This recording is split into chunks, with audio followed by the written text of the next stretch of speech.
The Blast from Our Past Network.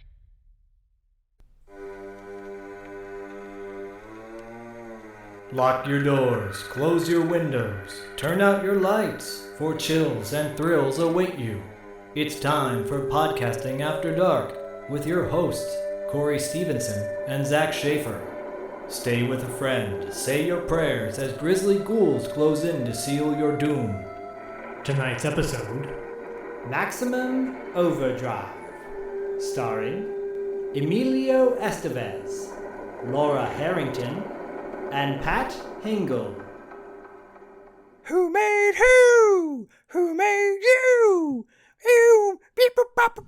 Who made who? Well, wait, did I make you or did you make me? We made you. We made you. Hey, Bubba. Hey, Bubba. Hey, Bubba. Oh, my God. What's up, everybody? Welcome to Podcasting After Dark. I am one half of the pad team, Corey, a.k.a. Sleazy C. Joined with me, as always, my brother from another mother, Zach Bubba Schaefer. I had to, buddy. I had to. I was waiting for it. I was just going to say, just call me Bubba. Just call me Bubba, okay? And then they'll talk like this and they'll scream like this. Oh, no. Oh, man. We have so much to talk about in Maximum Overdrive, Stephen King's cocaine-fueled directorial-only debut ever. And this is it. Maximum Overdrive, based on his short story, Trucks. Dude. Trucks. With a kick-ass soundtrack by AC/DC. So we got to talk about both. What is your familiarity with Maximum Overdrive, and what are your thoughts on AC/DC in general? I watched this movie repeatedly back in the day on VHS from the rental store, and then, of course, on HBO over and over and over again. I hadn't seen it in maybe 15, 20 years. So when I watched it the other night, I was like, oh, I forgot about how much I love this movie and how one scene after another, I'm like, I remember that. I remember that. Oh, yep. I know what's coming now. Oh, I remember that guy. I loved it. I loved it then. We'll see if I love it now. And AC/DC is fantastic, whether it's Bon Scott or Brian Johnson as the vocalist. And this was the Brian Johnson years because Bon Scott had passed away, obviously, at this point. And it's, as far as soundtrack scores go, it's phenomenal. It's, dare I say, dare. One of the best horror movie scores in a long, that especially in the 80s. And the original songs are great. Who Made Who is fantastic. It's not my favorite. I think my favorite is probably Thunderstruck. That's probably my favorite. Jesus. But I love AC/DC. I love AC/DC. Love them. Wow. Dude. For those about to rock, fire. You literally stole every word out of my mouth. I have the exact same experiences with you.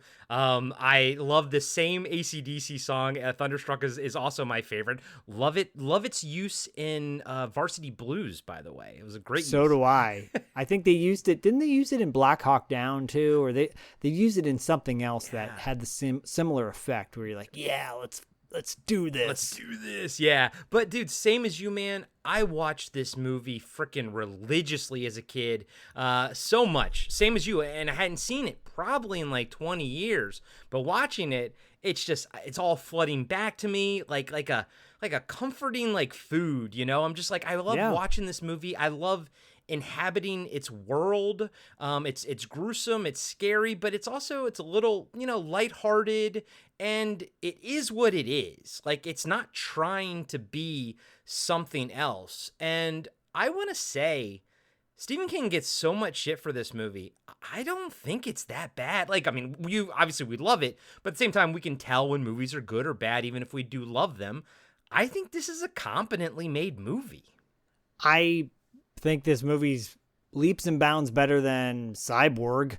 I think this movie's better than Shopping Mall. And, those are two movies that people pop boners over. Oh my gosh, that's my favorite movie of all time. And that's totally fine. If that's your favorite movie of all time, God bless you. This movie is really good. overall. I mean, does it have flaws? Yeah, but every movie has flaws. Is it silly or ridiculous? Yes. I have more problems with certain acting choices than I do the actual movie itself, or actors, and to be specific, because I'm not a fan of their acting style. I think this movie is smart, and in the sense that it's taking a concept that had never been done before. Whether it tracks all the way through, like, well, why did he get to drive his car when all these other cars are not working? Yeah, there's issues with that, but who cares? Like, at least everyone's wearing the right clothes when they're supposed to. At least the stunt doubles all match up when they're supposed to. Like, there's so many movies that we love on this show that you could easily tear apart with a magnifying lens if you wanted to. This movie, I get it. It gets a lot of crap from people. And we're going to call shit out. Don't worry. Of course. But maybe that's because Stephen King is held on such a high pedestal. Maybe that's why, because it's like, oh, this guy is the greatest horror writer of all time, and then he's going to make a movie, and then the movie comes out, and it doesn't live up to the expectations. Is it better than an M. Night Shyamalan movie? Yes. Yeah. Is it better than almost all M. Night Shyamalan movies? Yes. So, I mean, there's countless movies that fall under the horror thriller genre that are below this one. I love it. I love this film. I love it in the like masterpiece sense. It's got really fun moments in it. Yeah, and having done the Carpenter Factor with you for about a year and a half on our Patreon page, if you guys want to check that out, patreon.com/podcastingafterdark, I realized that if you kind of take out Emilio Estevez, and I do have a little bit of an asterisk to that, but if you take him out of it for this time period, it's almost like a Carpenter movie because everyone in it, it's like an ensemble cast. And yeah, Emilio's character, Billy, he is central, but, no more so than maybe McCready was in The Thing, but everyone else gets a lot of screen time as well. Now, Emilio Estevez was a huge name back then, but now I think he's still big. I mean, everyone knows who he is, but he's not as big. So it almost, watching it now, almost makes it feel more like an ensemble cast. Yeah, I agree. And I'm not the biggest Emilio Estevez fan when it comes to being a lead actor in a movie, carrying a movie. Are you a big fan of his bloodshot eyes? No, I'm not. I'm not fan. So he, right before this one, he did Wisdom, I believe, and or right after. I think it was right before with Demi Moore. And people were like, ooh, it's Emilio Estevez and Wisdom. And then he comes out and you're like, nah, it's okay. It's okay. I like him on as a character actor, ensemble, Breakfast Club. Repo that Man. Was then, this is now. Repo Man, he's definitely an ensemble actor because I think Harry Dean Stanton is more of the lead in that movie. Yeah. Overall. Yeah. Yeah, I mean, I'm not a huge fan of like when he became Mr. Mighty Ducks guy, and I know people love that franchise. Never even it's seen not it. For me. Yeah, it's not for me. I thought he was okay in The Outsiders. Like, I'm not a huge Emilio guy. If I had to choose between him and Charlie Sheen, I'd take Charlie Sheen. Yeah, I mean, yeah, especially back in this time. What was that movie, Cadence, we talked about with Charlie Sheen? Cadence, brah. Dude. So the reason I picked this now, and this is one of the movies that's been on my list, like in my head since the inception. I knew we were going to get to it. The Vestron Blu-rays, I enjoy them, but they're a little bit pricier. So I kind of waited a little bit. But watching, doing The Believers, Cam Sully, had us do The Believers, and we see Martin Sheen in it. And I also watched Repo Man, around that same time and everything. And I was like, gosh, man, like Emilio Estevez just looks so much like his dad and everything. And I was like, what? Let's just do it. Let's just bump up Maximum Overdrive because, it's time. And so The Believers kind of pushed this forward, and it's perfect. For me, this is my first movie breakdown of season 5. Season 5 kicked off a couple episodes ago. Zach's first official one was Dr. Mordred, but it technically kicked off with our comic strip, TV Obscura. But this is my first breakdown of this season, and this is a big one for me, man. Like I said, watched it a ton as a kid, rented it a ton. So I guess it was a staple of HBO back in the day, wasn't it? Oh yeah, big time. I think it was everywhere on HBO. Because overall it's gory, but it doesn't really have, anything else. I mean, it's got swearing in it, but a little bit there's no nudity really. And that was always the big deal, the big marker. Except for all the bush pictures of naked ladies in bush on the wall in the room where I guess Brett and Bill are sleeping. I was like, I wonder. Yeah, that's true. That's true. I wonder if that I wonder if that though factors into a rating, because you look at something like Just One of the Guys, and her Billy, the brother, has centerfolds all over his walls, and that was a PG-13 movie. Yeah, and then you can I guess blur that out for TV and stuff. But you're right. It's not. I'm watching it, and I really like the squibs. The squibs are real juicy in this movie. I enjoyed that. So good. But aside from that, and some of the dead bodies in the background, it really isn't all that gory.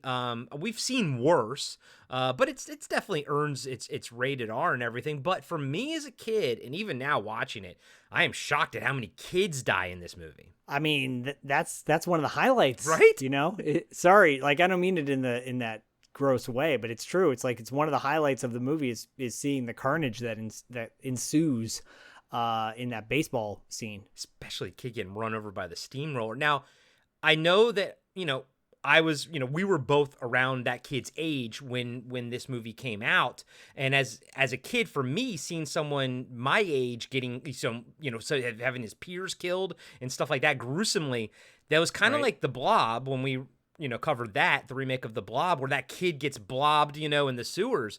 That it kind of traumatized me in The Blob, but not as much here in this. But I'm watching it now, and like I said, that one kid gets run over by the steamroller. That's pretty fucking graphic, and that's supposed to be a 12 to 13, 14-year-old kid. Right, yeah. It's brutal. Did that affect you, though, as a kid? Seeing other kids people your age get in peril like that? Oh, no, not at all. It didn't bother me. Because your life was already such peril. Yeah, because I had enough trauma as it was. So there you go. Touche. All right, man. Let's just run me over with a steamroller. You're like, please, just run me over at this point. I was gonna say really quick, as we're starting to talk about what will launch into the cast and crew, right? To wrap up Emilio, Wisdom came out the same year as Maximum Overdrive, by the way. And I was thinking about it. I'm like, Young Guns, did I like him the most in Young Guns? No, he was one of my least favorite of the cowboys in Young Guns. And of course he survives and he goes on to Young Guns 2. Men at Work, I think Charlie Sheen, I liked him more in Men at Work than Charlie Sheen. Stakeout, I'm not a fan of that movie. So overall, I'm not a huge Emilio guy. That was Then, This Is Now. If you guys have never seen that, you should check it out. Now, it's funny that you bring all of those up because I've seen them all, but I don't really he doesn't jump to my head oh, this is an Emilio Estevez movie type of thing. Exactly. Even in Maximum Overdrive, when I think back into my mind's eye, I picture the Green Goblin truck. I picture, the waitress chick screaming, we made you, and then getting gunned down. I don't really, I'm not surprised when I see Emilio Estevez in it. I know he's in it, but he doesn't just jump out in my head. No, me neither. I think, where he's been a lead actor. Did you ever see the segment he was in Nightmares, where he plays the arcade game and he gets sucked into the video game? No. We might have to put that on the list of Pad movies. Nightmares. Okay. It was a cool anthology. Okay. All right. So obviously, since Stephen King, the director, has only done this movie, let me ask you, what's your favorite Stephen King novel or story? Yes, story would be The Raft. In, I believe it's Skeleton Crew, or it's different seasons. It's one of those anthologies. It's one or the other. I think it might be Skeleton Crew. That The Raft, obviously they made that into the Creepshow segment, Creepshow 2. That's my favorite story of Stephen King. I didn't know that was based on a Stephen King story. Yeah, it's called The Raft. Cool. It's almost identical to the segment in Creepshow 2 is almost identical to the story itself. Okay. It's pretty damn authentic. Okay. I'd probably say The Mist. I very much enjoyed The Mist. I read it later. Actually, when The Mist came out on DVD, I don't even think it was Blu-ray. It came out on DVD. It came at Best Buy. It came with the book with it. And I was like, okay, sure. And I was like, It was one of the few movies that I had purchased that I'd never even seen. I didn't see The Mist, and I watched it twice And the same day I watched the black and white version second, and I watched the regular version first, but then I read the book. I was like, cool, that was a great purchase on my end. That's cool, man. Yeah, I love that. Yeah. We should talk about the cinematographer because he lost his eyeball because of this movie. Wow. So apparently Okay. there was a mishap with the lawnmower.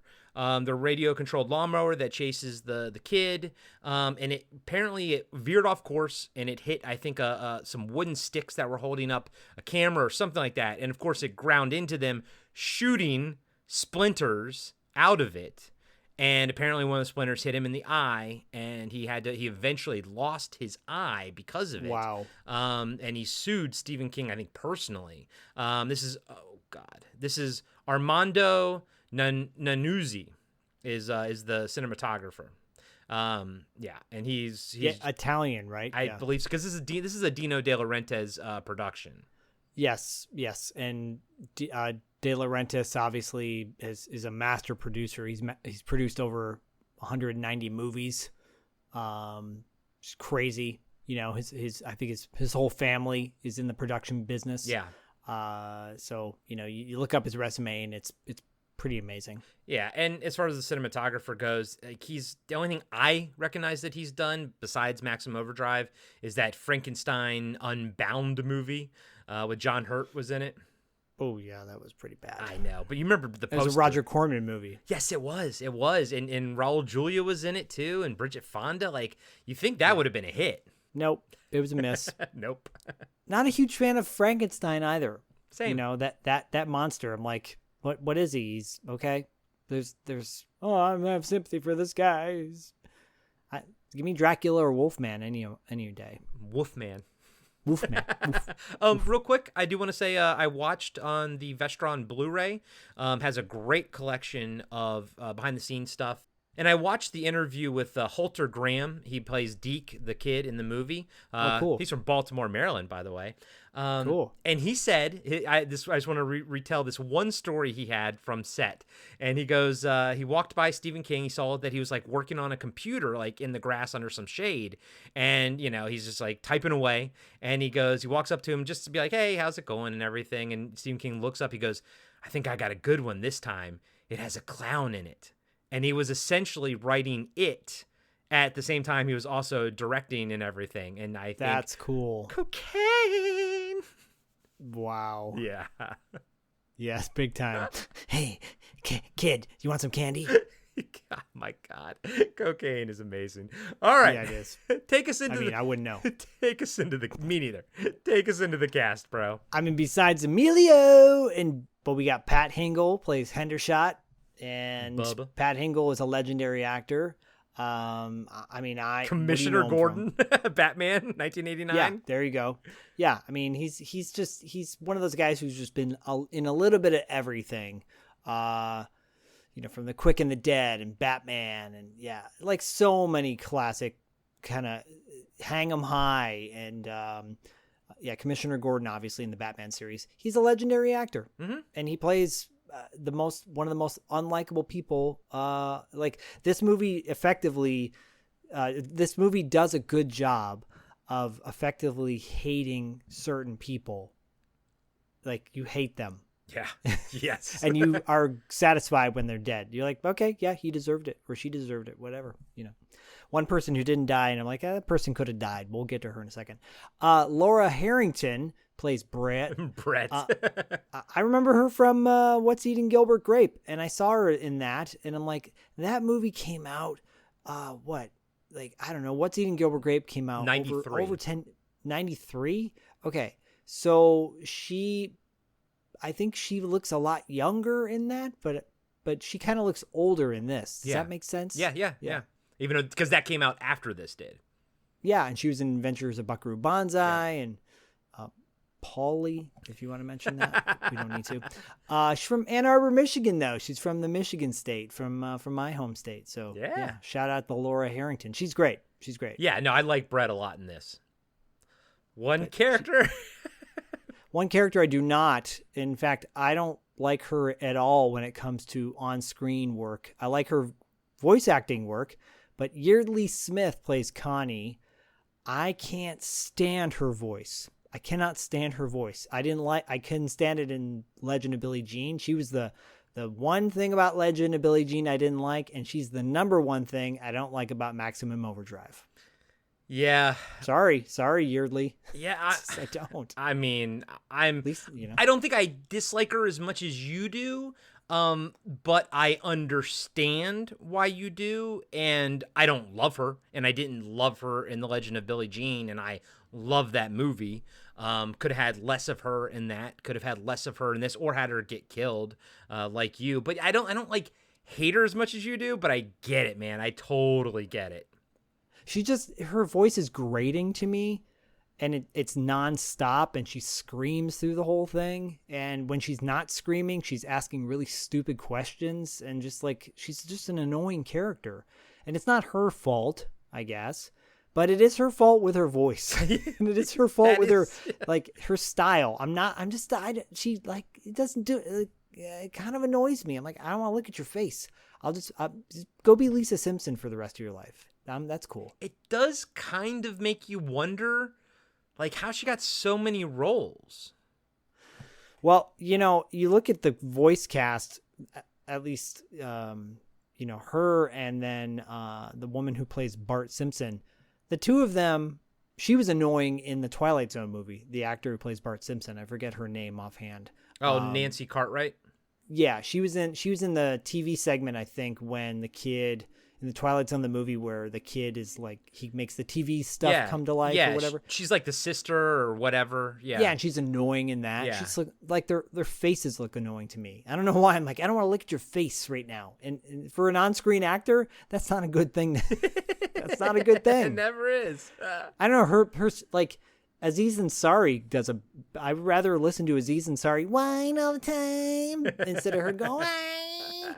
It's just so grating. Anyways, enough about her. Her husband, though, Kurt, played by John Short, he's great. Yes. He's super cool. I like that guy. In fact, I'm like, this guy's got balls, and he's funny as hell. Some of the lines he has in this are fantastic. Mm-hmm. What did he say? Almost what? It's not I didn't shit myself, but I wrote it down. It's in there. I wrote it down too. Yeah, we'll get to it. Yeah, we'll get to it. But he's been in everything from Apollo 13 to TV shows like the West Wing and a lot of television shows. He's also a guy that looks better as he got older than when he was younger. Yeah, agreed. When he's younger, he kind of looks like a doof. Yeah. Now he kind of looks cool with his beard and everything. Yep. Playing Wanda Jude is Ellen McElduff, and she was in Little Man Tate. My brother used to say, "Little Man Tate, like the masturbate." Always rhyme everything. Eric, I say yes. Sure. You never talked about Sean, by the way. Nope. Moving on, right past it. You ever see Little Man Tate? It's a nice little coming of age movie. No. Jodie Foster directed it. I like that movie. It's a good coming of age movie. J.C. Quinn plays Duncan. The guy gets hit by a car and then he's dead. Too bad. Deke's dad. Yeah. He was in The Abyss. Yeah, I remember him in The Abyss. That's why I brought him up. I'm like, some of these guys I don't need to bring up, but he's one that he was one of the oil rig guys, that work on the ship. Mm-hmm. Deke, that you mentioned, played by Holter Graham, and he's been in a bunch of stuff. He's working, up until today.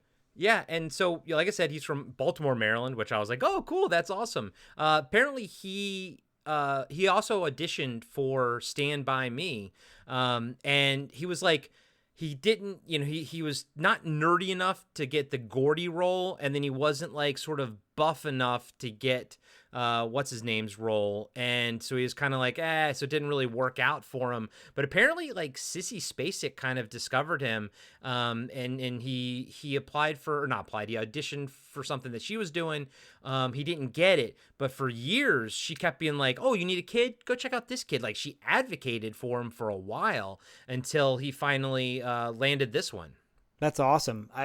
He's got a really cool look. Mm-hmm. I could see why he would, potentially be the River Phoenix character in Stand By Me, but or Will Wheaton's character.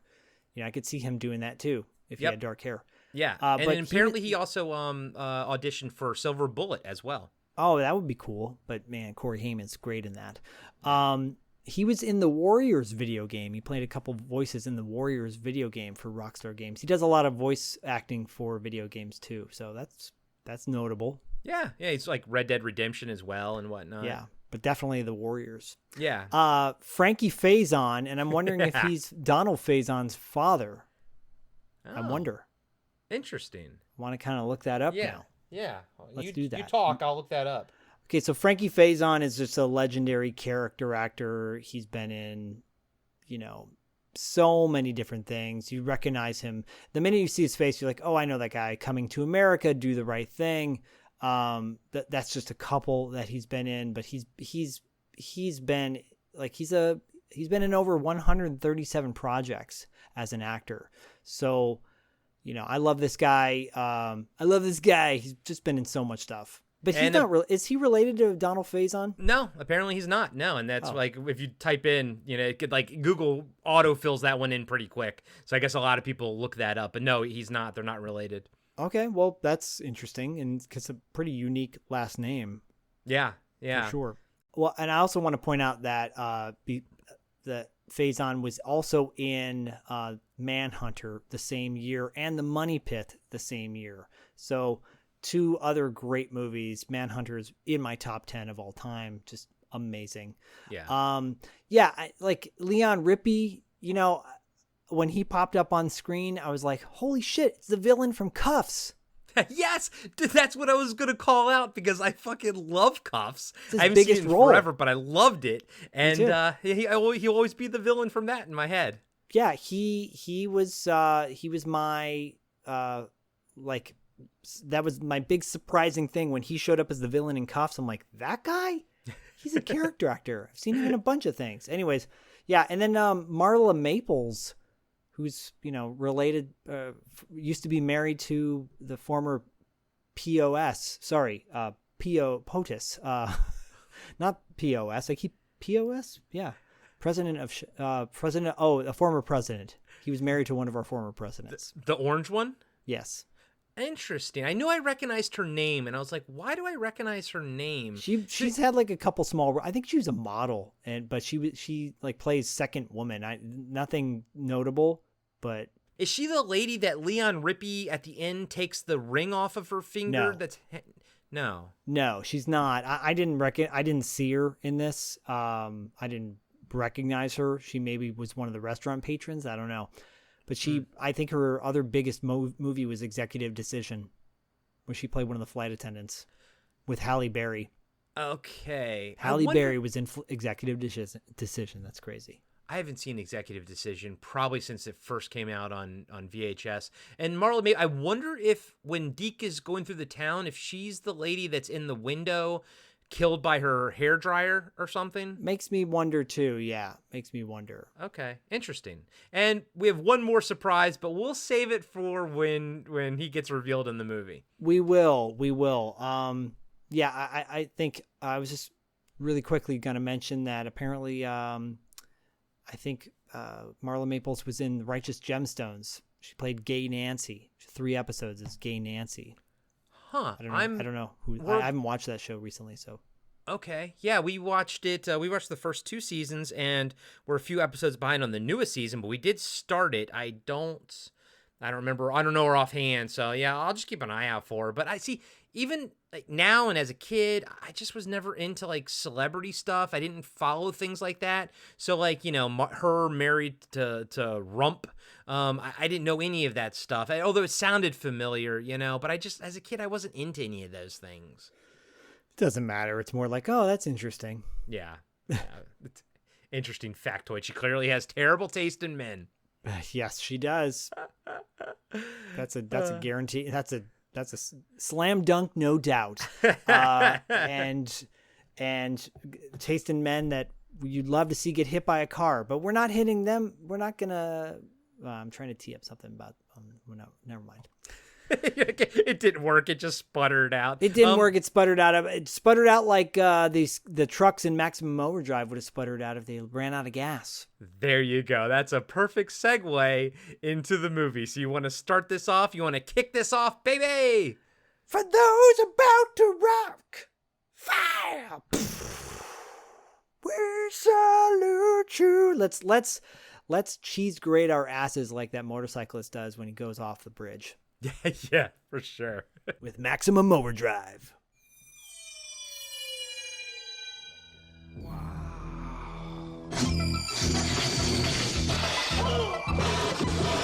What in the dickens is going on around here? And who was driving it? I don't know. Curtis! It's coming after us! What is going on? I don't know! You want a war? You got one. I just want to get the hell out of here.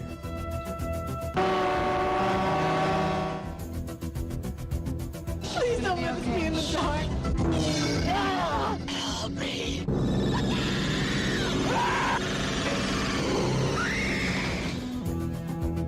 You're going to get us in an awful lot of trouble, man. We already in trouble. Maximum terror. Jesus coming and he is. Maximum King. Maybe tomorrow will be our world again. Dino De Laurentiis presents Stephen King's Maximum Overdrive.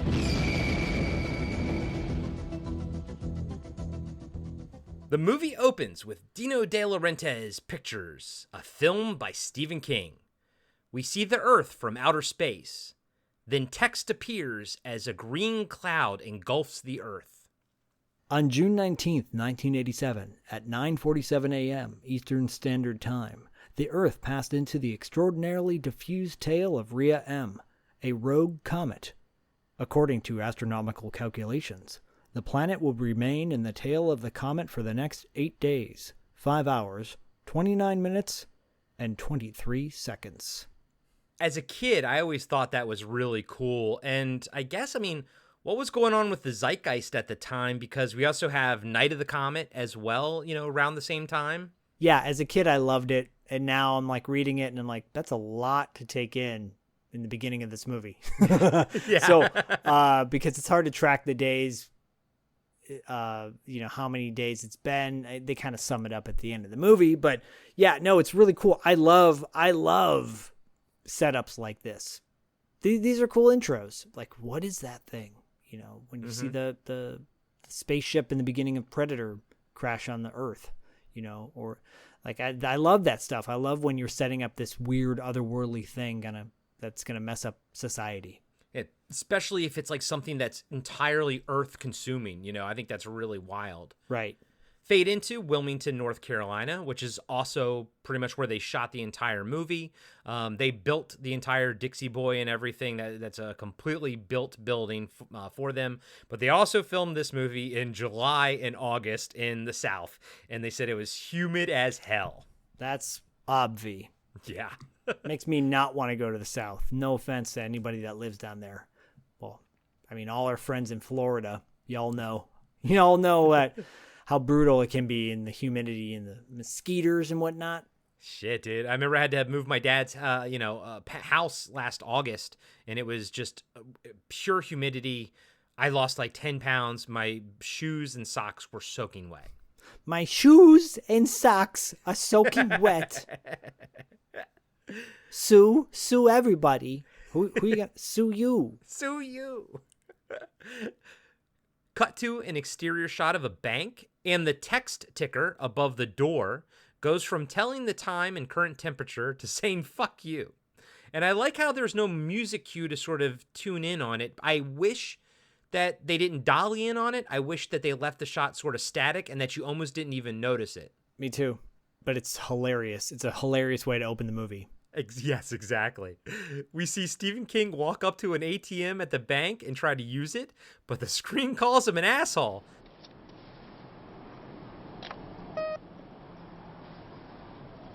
Honey, come on over here, sugar buns. This machine just called me an asshole. AC/DC starts playing as we see cars drive over a bridge. The Maximum Overdrive title races onto the screen. Who made who? Who made you? My only complaint, because I love that logo, is it should have been bigger.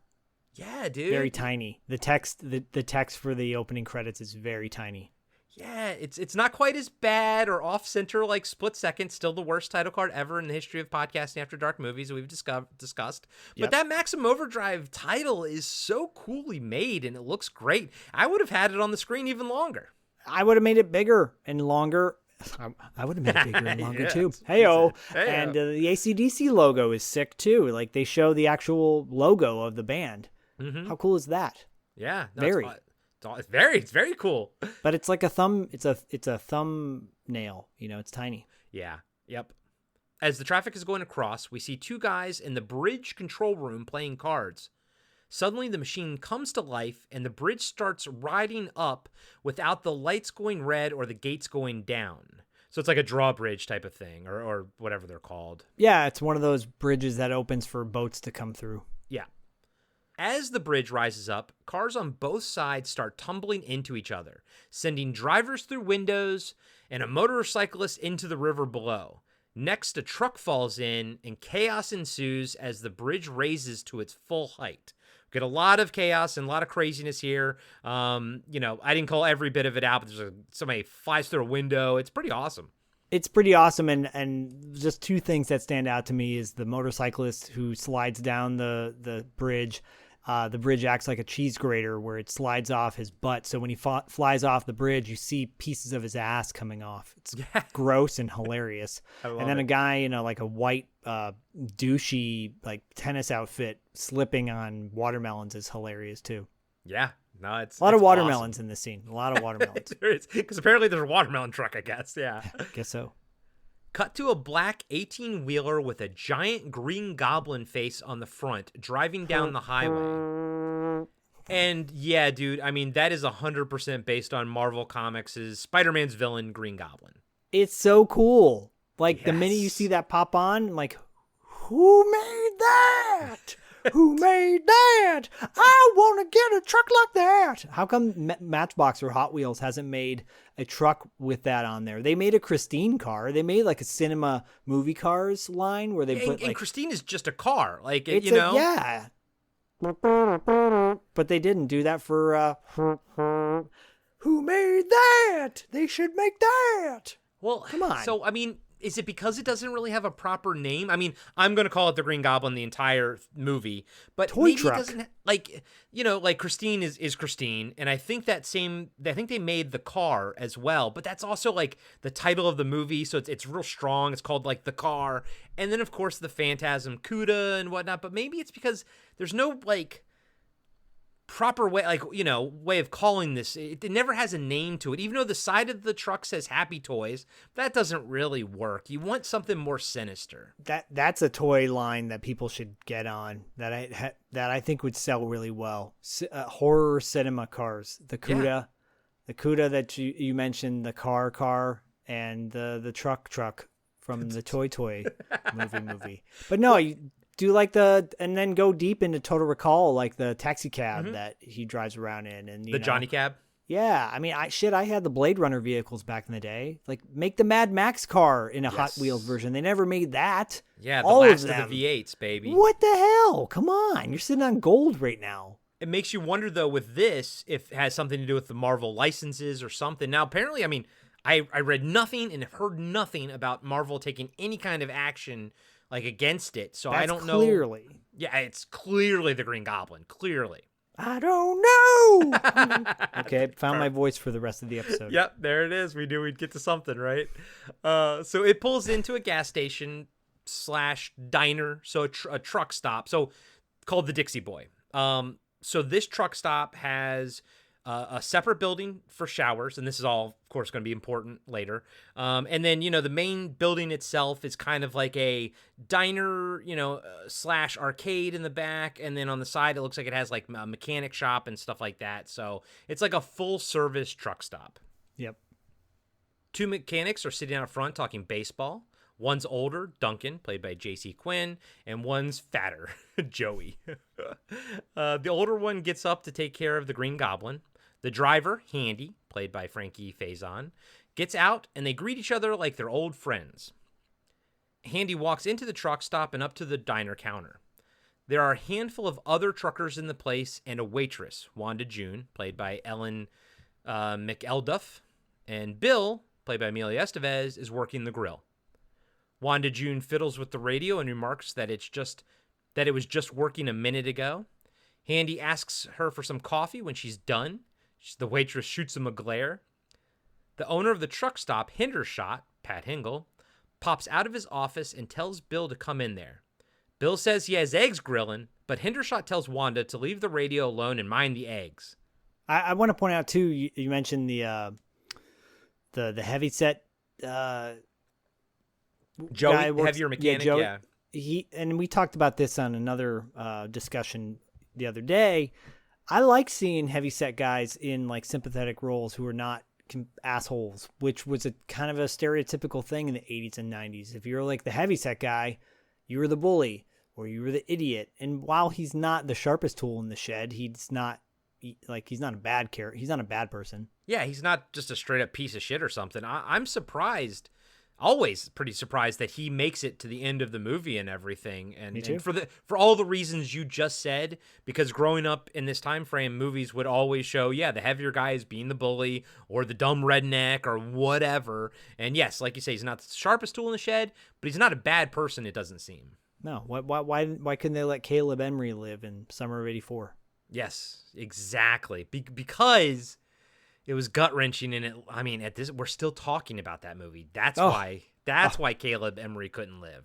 Let's go watch that after this. That's a great movie, man. I recommended it to someone. It was my dentist. They were mentioning something, and I don't know why that came around, but I actually said, go check that one out, and good luck with all that. Right. Yeah. There's a guy on Instagram named That 80s Dude. He's very popular Instagram 80s page, and he's never seen Summer of '84. I'm like, dude, you got to watch that, man. It's right up your alley. Yeah. It's a great movie. And go check out our interview with Caleb Emery. Check out fantastic. He was. And go check out our full breakdown. That's like way back in like late season 1, maybe early season 2, but it was a while ago. Wow. Yeah. Time flies, buddy. We're in season 5. Cut to an arcade room in the back of the truck stop. There are multiple pinball and arcade machines, and they're all going crazy. There's only one person in the room watching the madness happen with amazement, and that person happens to be a young Moff Gideon, Giancarlo Esposito himself. Before Do the Right Thing came out a couple years later, I believe, and School Days might have come out around the same time. I think so. Anyways, yeah, he's great. Short little scene, but he's wasn't he in Trading Places also? In the jail? Oh, you know what? Possibly. I feel like he was sitting behind. He was the one. Yeah, he was talking the Karate Man conversation. Yes. I think that was him. I think you're right. Yeah, dude. Good. That's your memory, man. I've smoked mine away. It's still there. It's holding on. One of the pinball machine glass screens shatter, and Moff Gideon says, "Yo, mama," which I thought that was kind of weird. The cigarette machine starts vomiting packs while the change machine does the same with its quarters. Giancarlo gets on his knees and starts pocketing what he can to fund the new empire, I guess, right? Right.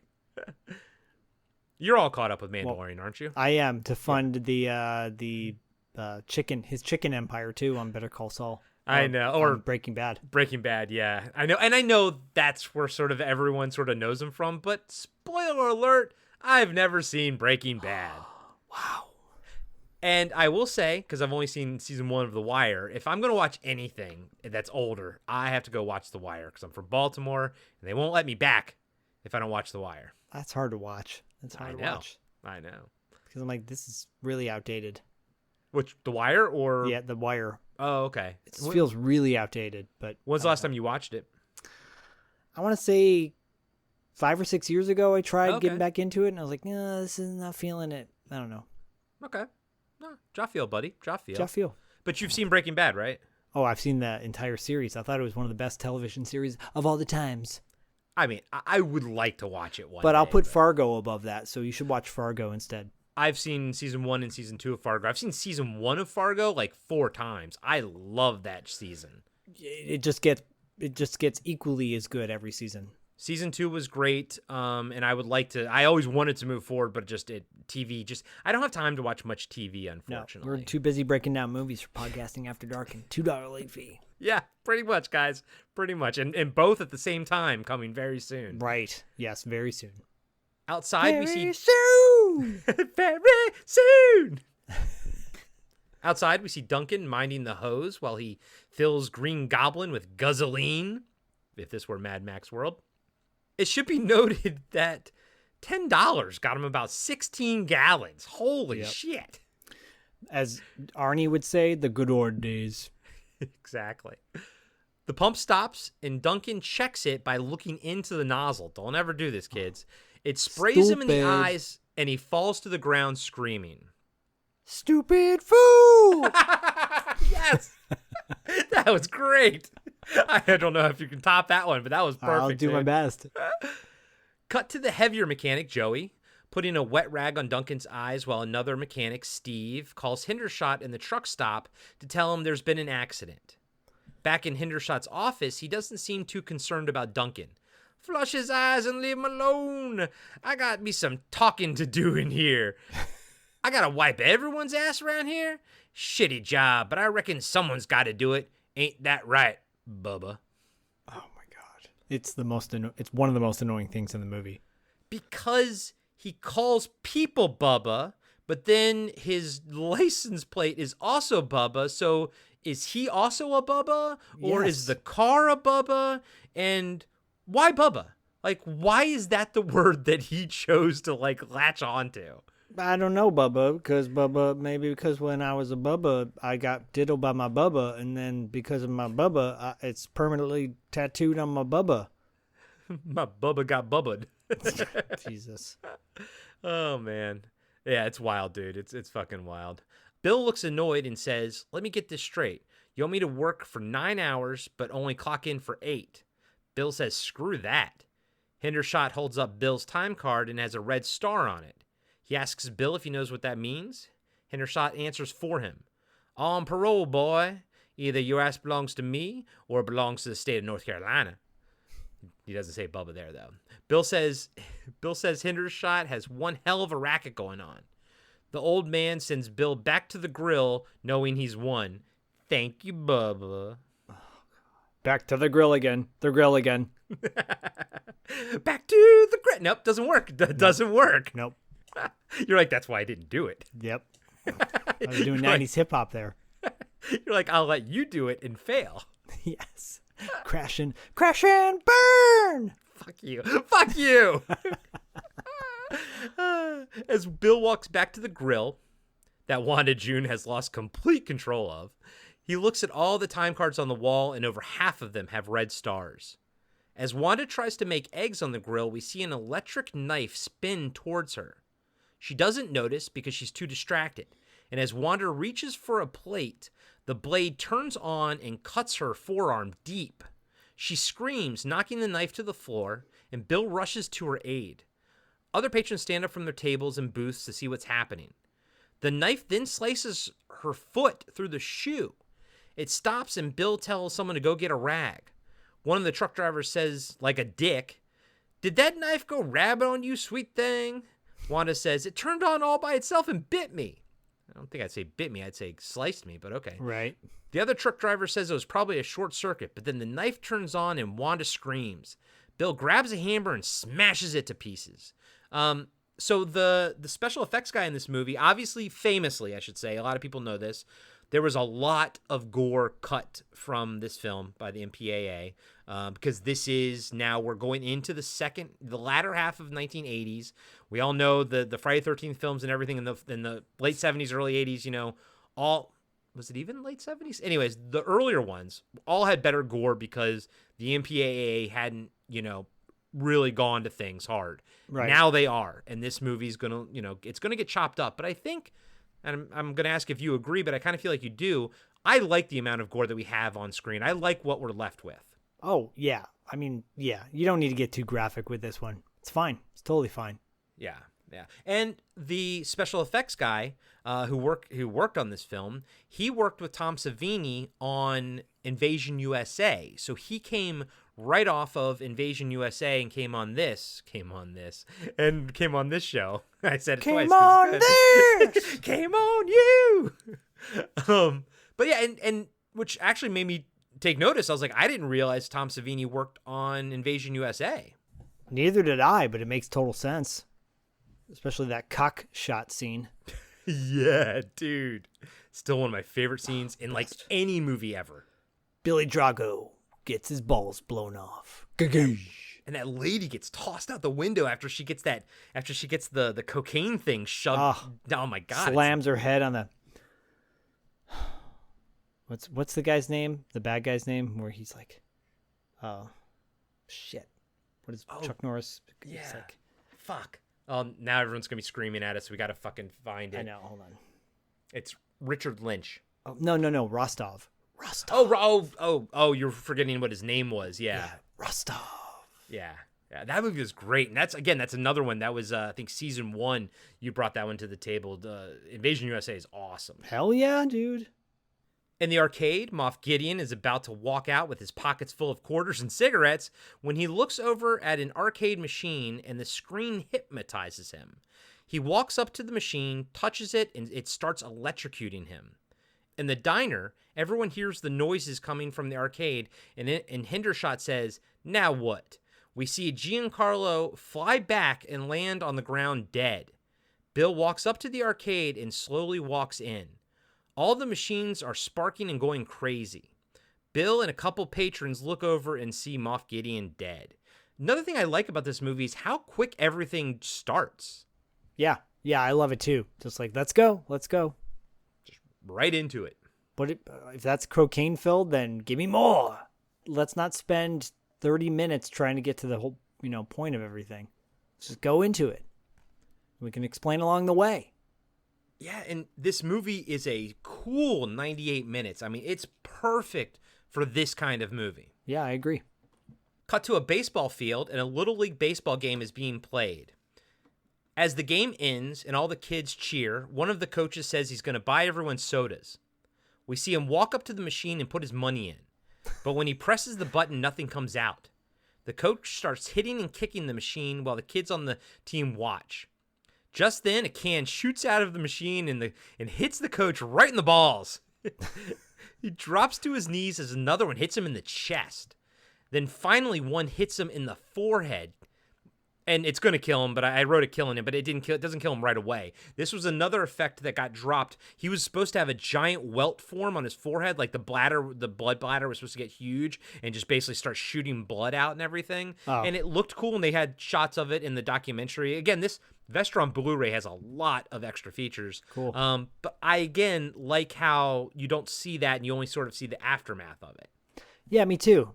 I love, this is probably one of my favorite scenes in the movie, actually, this whole sequence. It reminds me years later when the remake of The Crazies came out, which I think is like Zack Snyder's Dawn of the Dead, possibly superior to the original. Well, definitely superior to the original. Dawn of the Dead, we talked about that before, our love of that one.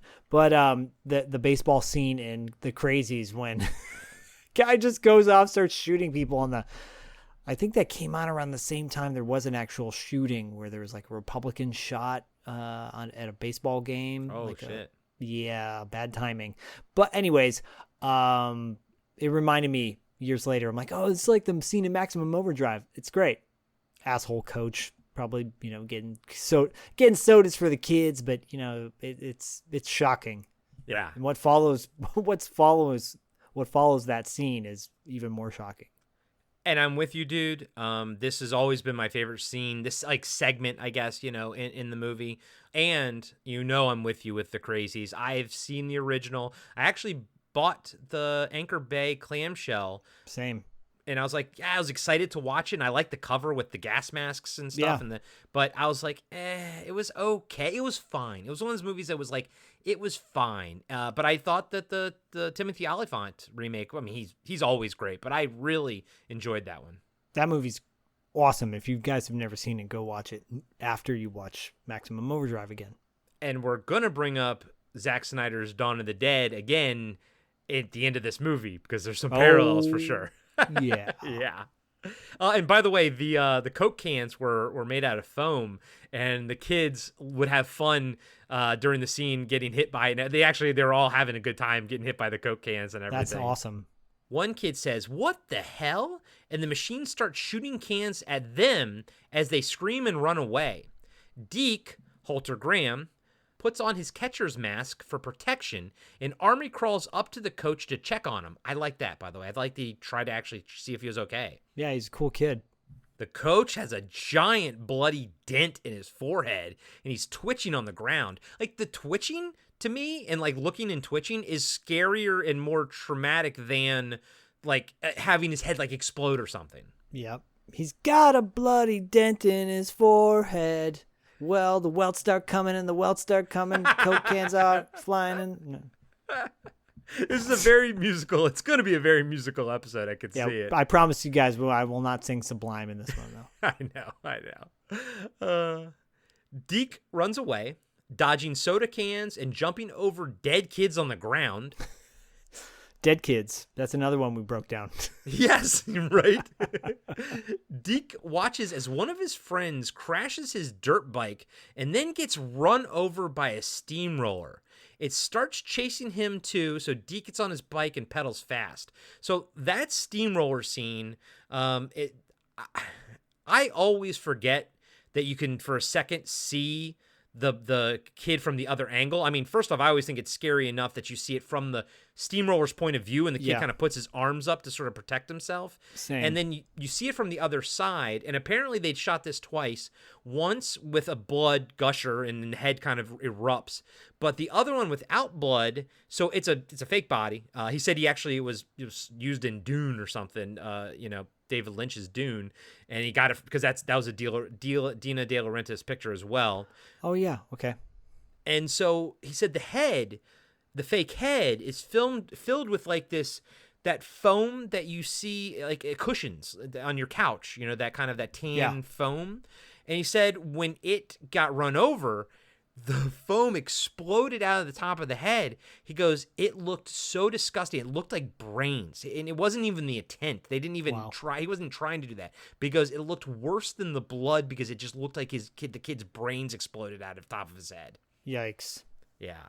I mean, I wouldn't have needed that. Like, it was this death right here was the kid in the Blob's death. This one did shake me up a little bit at the time when because what a horrible way to die. Like, I hoped if I was a kid, I hope, and same as the Blob. Like, these are two ways that you're just thinking, like, you feel every bit of it because the steamroller rolls up. So you feel the entire thing. It's like, damn, that is gruesome.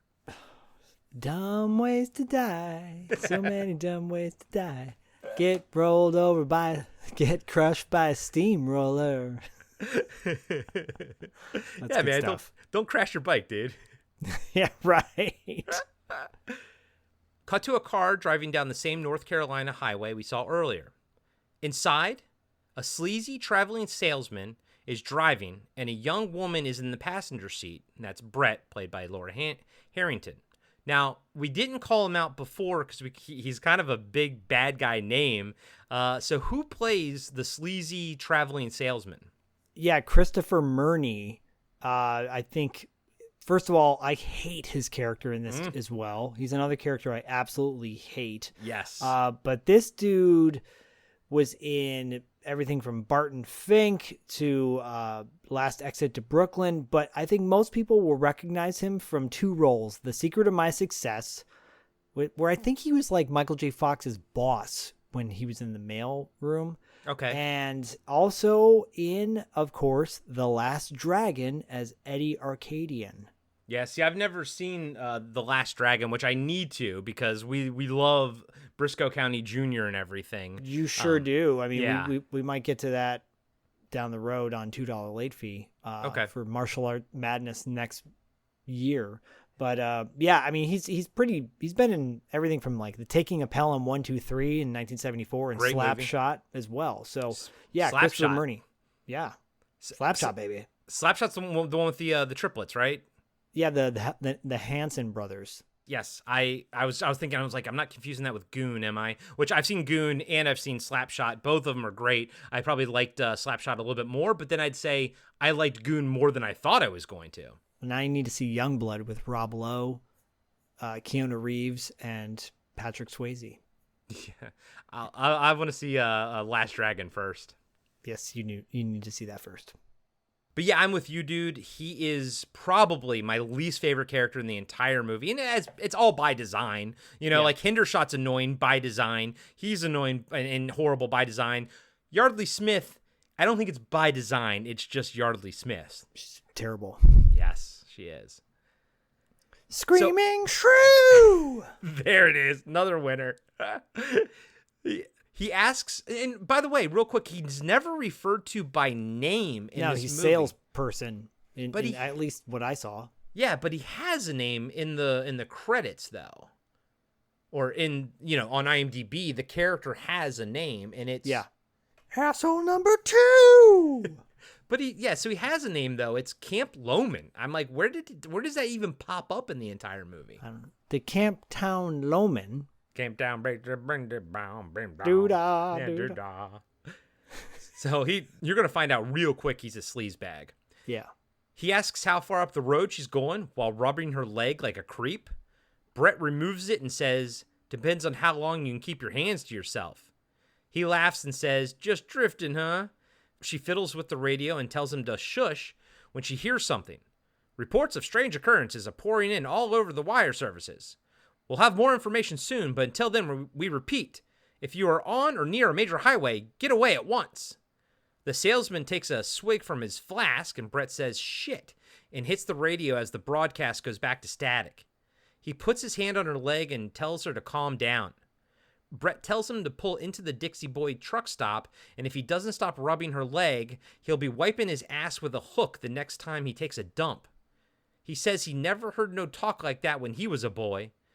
She takes the wheel and jerks it, sending the car into the truck stop parking lot. The salesman asks if she's lost her mind, and Brett says, "Did you hear anything that man said?" She gets out of the car and runs through the parking lot, but he chases after her. Everyone comes out of the truck stop to see what the yelling is about. As everyone is distracted, we see the Green Goblin 18-wheeler start up, except Handy isn't in the cab. As the salesman vomits his righteous tirade at Brett about how her generation is the downfall of society, she looks past him to see the Green Goblin revving its engines. It takes off right at them, and she grabs the salesman's tie and pulls them both out of the way. The Green Goblin rolls to a stop at the end of the parking lot. I wouldn't have pulled his tie. I know, but that informs us about her character. Brett's got character. We don't, because we would have let him die. Yep. Probably a pedophile piece of shit. Oh, no doubt. No doubt at all. Hey, everybody. Corey here. I just want to let you know that we'll be right back after these short messages. Hey, everybody. I'm Tim. And I'm Dean. And we're the hosts of Talking Back. We're a retro-based podcast covering movies, comics, video games, and more. Check us out every Monday where we hit the rewind button and dig into some of our favorite content from the past. We like to keep things fun, lighthearted, and informative. Do you feel like you need more nostalgia in your life? Then check out Talking Back. We're available everywhere podcasts are found. I'm John, and I'm the host of Action Action. Every week, I'm joined by James. Heyo. And Dustin. Hello. And each week, we review, debate, and rank a different action movie. We're creating the ultimate list of action movies. From awful to awesome. So if you want to hear 3 more white guys with beards talk about action movies. And argue about where they belong on our list. And decide you hate us because we made fun of your favorite movie. Join us every Tuesday, and you can find us on your favorite podcatcher. And Steven Seagal is a joke. And now, back to the show. Inside the truck stop, everyone is talking about what just happened. Wanda is still waiting, even with a sliced arm. No one can figure out who drove the truck, plus Handy still has the keys. Cut to another car driving down the same freeway. This time it's a young married couple. The husband is Kurt, John Short, and the bride is Zak's least favorite human being, Yardley Smith, a.k.a. Connie. I just everything like this and everything. So grating on your ears. And is that her normal voice too? Like, I think it is. Wow. And she just looks like just not a fan of her. I mean, I'm with you, buddy. I'm not a fan of your face. You're not a fan of my face? No. Here's the deal. I don't like your face. I don't like anything about it. What is it? Just tell me, be honest with me. It's your face. It's everything about your face? Yeah, everything about it. Wait, that's more. My face? What do you mean my face? Oh, God. Kurt says they need to stop for gas. Connie says that's good because she has to use the ladies. Not the ladies' room. She has to use the ladies. He jokes and asks if he can watch. I thought that was funny, and she kind of like, yeah, he's funny. He's like, I thought it was funny. He was being serious. Oh, of course. Of course. As they drive by a junkyard, we see 3 junkers with their headlights going on and off. And here's the thing. Like, this movie could have easily been, I think, like 2 hours, and you could have had like a very Independence Day style, like 30 minutes buildup. And I love those buildups because I would love seeing little things like this, like those cars' headlights going on and off. But I like the fact that this movie's economical. It's really quick, and that was a word I used a lot in the Dr. Mordred review. But this movie's very quick, but it still finds time to add these little moments of freakiness in, and I love that about it. Yeah, me too. They pull into a gas station, and we see a sign for the Dixie Boy truck stop 3 miles away. Before they even stop, the newlyweds see a dead body. Connie screams, and Kurt gets out of the car to investigate. The body has a massive head wound. Massive head wound, Harry. Remember that Saturday Night Live bit? That was terrible. Yeah, I love that bit. I enjoyed it too, especially when the dog would eat the massive head wound. But what a terrible bit. I mean, it was a really bad bit, but I loved it. Well, all those things. Toonces was terrible too. Toonces, like cat that drives him off the driving cat. Yeah, dude. Fucking Toonces, man. Talk about cocaine fueled. And that was all like, right, like the Michael Myers era and Adam Sandler and stuff, right? Yeah. It was Toonces and Massive Head Wound Harry and things like that. The caveman lawyer. I'm yeah. a caveman. I'm just a caveman. I'm just a caveman. Unfrozen caveman lawyer, dude. Oh, dude, those were all my SNLs, man. That was my era of SNL. Phil Hartman. All right. Now I guarantee you the only thing people can think of now with SNL is the guy who's been on there for 40 some odd seasons playing the guy from Family Feud. Yeah. That's it. I know, seriously. That show's dead. Kurt follows the trail of blood to the gas station. He looks up at the blood-splattered clock as the hands go in reverse. He says, "My God." I was like, I don't think that warrants a "my God." You'll see stuff later, but I don't think that the hands going in reverse. My God. The world's gone topsy-turvy. Look at the clock's going backwards. Jesus Christ. Just then, a huge tow truck starts up on its own and drives at Kurt full speed. You can see blood on its front fender. Kurt dives out of its way as the truck hits the gas station. Connie asks if he's dead. Are you dead? Are you dead? Shut up. That was actually really good. Thanks. I would have yelled out, shut up. Shut up, bitch. Shut up. Shut up, bitch. Let me die. Why did I get married to her? Why? Kurt gets up and sees no one is at the driver's seat of the truck. He walks back to Connie and hugs her. All of a sudden, the truck starts back up again, and Connie screams and gets in the driver's seat of the car. She tells Kurt to get in, and they take off with Connie screaming. Oh, I know. And as I'm watching it, I'm like, I know Zak hates this moment. I know it.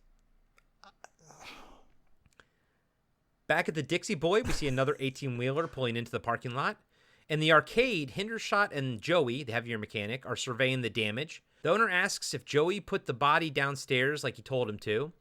Joey says yes and asks what happened. Fuck if I know, Bubba. Fuck if I know. Outside, Bill's looking at the Green Goblin 18-wheeler. He goes into the cab to take a peek, but doesn't find anything but a jack-in-the-box. He walks around to the back of the truck to look under it, and we see the ignition switch push on. Just then, Brett taps Bill on the shoulder, scaring him. Vroom, vroom, she says. We see the Green Goblin's side mirror turn and shift to look at them talking in the parking lot. Brett tells Bill that he's cute, and I like how he kind of stammers a bit. He's like, yeah, I am. And I like how she says, not that cute. But I do like their relationship, and I think they have a lot of chemistry together. Yeah, she's kind of back in the day, there'd be a word for a woman like that, but she's very, very forward. Yes, she is. Yeah, and I could almost see her as the lead hero in this, if different kind of movie, but her who's playing Brett and everything, and just how strong she is as a character, I would almost defer to her over Bill in this movie. Sure, yeah. She knows what she likes, and she likes what she sees. That's right. I like you. I like you. Give me your goo. Bravo. That's the best one so far. All right. She looks at the highway and remarks that it's too quiet for 10:30 in the morning. As Bill and Brett officially introduce each other, we see the headlights of one of the other trucks in the parking lot turn on. Cut to Deke riding his bike through a suburban neighborhood. As he rides past sprinklers in the various front yards, they start spraying water. When he stops his bike and turns around, they turn off. Deke keeps riding the bike through the neighborhood, and now we see a person dead in the backyard with a chainsaw in his neck. We also hear a radio that reports are coming in from all over the world. Machines are operating by themselves and going on a homicidal rage. Now Deke starts seeing all of the dead bodies in the neighborhood. A crashed pizza delivery guy, a lady in the bushes, a dead dog with an electric car in its mouth, even a lady in her bra hanging out a window with a hairdryer around her neck. And maybe that's Marla Maples? Sure. Hey, Marla, you want to play a half-naked lady with a hairdryer around your neck? Sure. It's just there's no other waitresses aside from Wanda June, so I have no clue, unless she was in one of the cars, in the opening scene with all the chaos. It could have been. She could have been in that on the bridge. You know? But what I like about this scene is the music that's used in this scene, because it's just the guitar and it's no vocals, which is cool. And it's just like, it's kind of got a ominous, dark vibe to it as he's riding down the road. So let's talk about the obvious, matzo ball on the table. The trucks come to life. The appliances come to life. How does the cord even wrap itself around her neck? Okay, even as a kid, I understood all the inconsistencies, but and if you dwell on them, yes, there are massive inconsistencies as what is sentient and what isn't. But you bring up a good point, how the music was awesome and ominous because it didn't have, the vocals and stuff. But I think what the point I want to make to tack onto that is, one thing I think Stephen King does really well in this movie is create an atmosphere, create a vibe. This movie's a vibe. And when movies are like that, I tend to allow things to slide because I'll take vibe over accuracy. Yeah. No, I agree. You could rip this thing apart. It's got holes like Swiss cheese, but who cares? It's fun. The flip side of a movie like Cyborg that is not fun, like there's so many holes in it, it makes you go, huh? Like, but in the back, the acting is bad, and just the music cues are off, and like everything about that movie is. This one has a bunch of plot holes, but the acting's really good, albeit annoying, and with certain actors. Music's great, shot really nicely. So atmosphere. It's got a lot of atmosphere. So there you go. Yeah, dude. Deke keeps riding. Oh, and then real quick, another thing, because this was a full neighborhood that they were working in. But if you'll notice, but I don't know why I said it like that. But if you notice, But if you notice, a lot of the bodies are like in people's backyards and stuff. It's because they didn't want to turn this neighborhood into like a murder show, essentially. And I think they did a great job. And then they got no complaints. Like, no one had a problem with them filming on the street at all. I love chaotic suburbs. Yeah. A la Dawn of the Dead. Yes. That opening scene where it's all the explosions and everything. Yeah, because suburbs are supposed to be cozy and comfortable, and it's the juxtaposition of the horror. I love it, too. I think Zack Snyder is a fan of Maximum Overdrive. Yeah, I could see that. Deke keeps riding until he gets to an intersection and hears an ice cream truck coming down the street. The front of it is splattered with blood and hair, which is a great touch. He hides in some bushes as it goes by. He walks back to his bike and gets on when all of a sudden a bloody lawnmower comes to life and chases him down the street. And that bloody lawnmower is what causes the cinematographer to lose his eyeball. Yikes. I came into America to do this. My eye! Jesus. Oh, get him some Coke. That Splinter called you an asshole. Honey? Back at the Dixie Boy, the traveling salesman is trying to sell Wanda and another customer a Bible. Outside, Joe, the heavier mechanic, Joey, is trying to stop Duncan, who's now blind from the diesel in his eyes, from going to find his son, Deke. Duncan won't stop, and Bill runs out to talk some sense into him. Bill holds up his fingers in front of Duncan's face and asks how many he can see. 8? 12? Duncan says his vision is clearing up, but he's got to find his boy. Hendershot tells Duncan if he leaves without punching out, you ain't never going to have to punch out again, bubba. Duncan says good and calls Hendershot a fat fuck. Bill stops the owner from punching out the mechanic. Hendershot says, or what? Bill says, or I'll knock your teeth in, bubba. Just then, one of the trucks starts up with no one in it and runs Duncan over. Blood is splattered all over the front grill. Everyone screams and runs back inside as the truck keeps driving and rams into the salesman's car. He gets up and runs outside yelling. He pushes Wanda aside and says, out of the way, bitch! He's such a piece of shit. Yeah. As the truck drives around the parking lot, the screaming salesman yells at it as if someone is driving it drunk. We see the Green Goblin truck come to life and starts reversing towards the salesman. Bill goes running out to save the asshole, but he pushes Bill away when he sees the truck and goes running towards the edge of the parking lot. Green Goblin hits the salesman, knocking him out of his shoes and rolling him down into a drainage ditch. We assume he's dead. The truck then drives back to where it originally was, and so does the truck that killed Duncan. I always liked that it knocked him out of his shoes. Yeah, me too. Too bad he's not dead. Yeah. Inside the truck stop, Hendershot is trying to raise someone on a CB radio. Bill and the rest come walking into the office. He says no one was driving the trucks, but Hendershot doesn't believe him. Brett asks what they're going to do now. Bill doesn't know.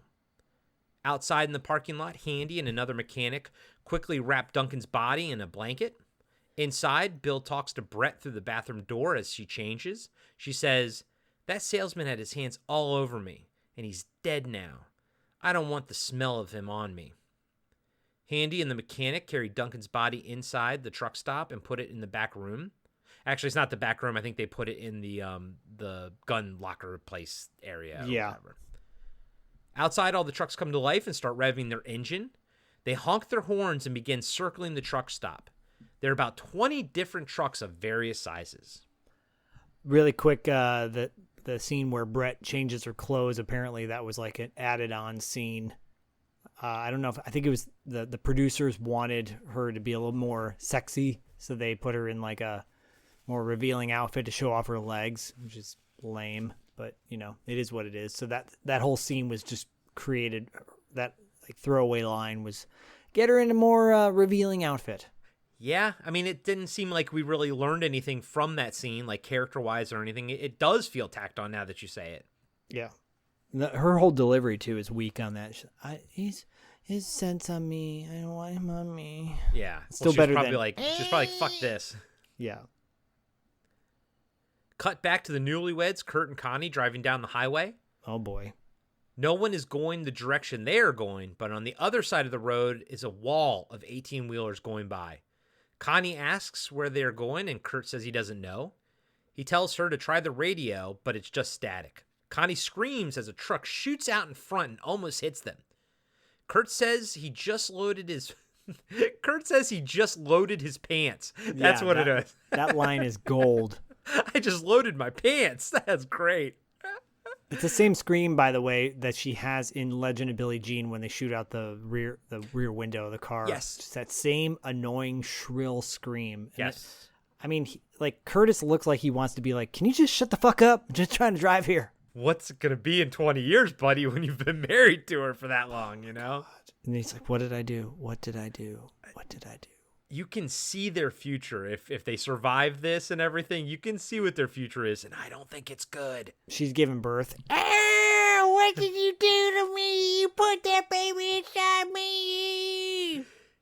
It's like she's obviously, older than 21, but in every movie she always acts like she's 12. And I hate people who talk like that, like women who talk like super young like that. It's so weird to me. It's not just the voice and everything. It's just like some of the mannerisms she has. She just acts like she's like 12. Yeah, I don't like it. I don't like it. It's not Sorry. sexy, Jack. It's not sexy, Jack. Sorry. Hey, you don't find me attractive? No. No, I find my loaded pants more attractive. The huge truck starts chasing them down the highway. It pulls up next to them and tries to run them off the road. Connie yells, "Why is this happening?" Kurt makes the truck crash when he pulls off the highway and does some fancy maneuvering on the side road.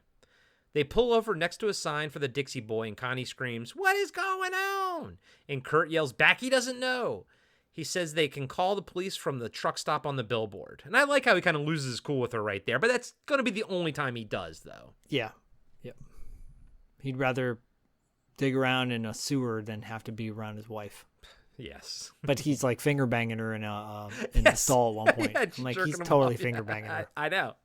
I know. We'll get to that scene. Sorry.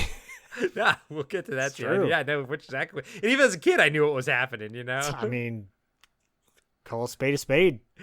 More so than in National Lampoon's European Vacation. I didn't quite understand what porking was and all this kind of stuff. I didn't understand what was happening at that table. Remember when Rusty's like, oh my God, he's porking her. Oh yeah, yeah. Oh yeah. That I didn't understand what was happening with that. God, that one's that series is so raunchy. I know. I love it. At the Dixie Boy, the trucks are still circling the parking lot. We see Kurt and Connie sitting in their car watching the siege. When we get to the truck stop, everything... It's her voice. When we get to the truck stop, everything will be all right. Oh, yes. Connie says mockingly, then laughs. I was like, bitch, what? I know. Okay, then you drive. Yeah. Kurt puts the car in drive and says, you see that gap? Next time it comes around, I'm going to shoot through it. That gaping hole. I'm gonna gape it. Then I'm gonna gape you. Oh, I can't wait for you to do that. I like being gaped. Connie protests, but Kurt asks what does she think will happen if they stay outside. Connie says she's scared, and Kurt says he is too. Inside the truck stop, Wanda sees the car and tells everyone to come over and look at these fools. Everyone walks over to the windows to see, but Bert and Brett go outside. Bert and Brett. God, Bill and Brett. And by the way, too many B names in this movie because later on there's going to be a Brad. Bert, yes. Brad, Bill, Bert, Brett. Bubba. Jesus. God. Bubba. Stephen King. You wrote this. Like, we didn't call it the fact that, but it's kind of obvious. Yes, he directed it, and yes, it's based on his novella, short story, but he wrote this movie too. So all these B names are him, and Bubba is all him too. Yeah, I mean, look, he also has a very distinctive style of writing where it's just like take it or leave it. Sometimes his stuff doesn't work for people, and I get that too.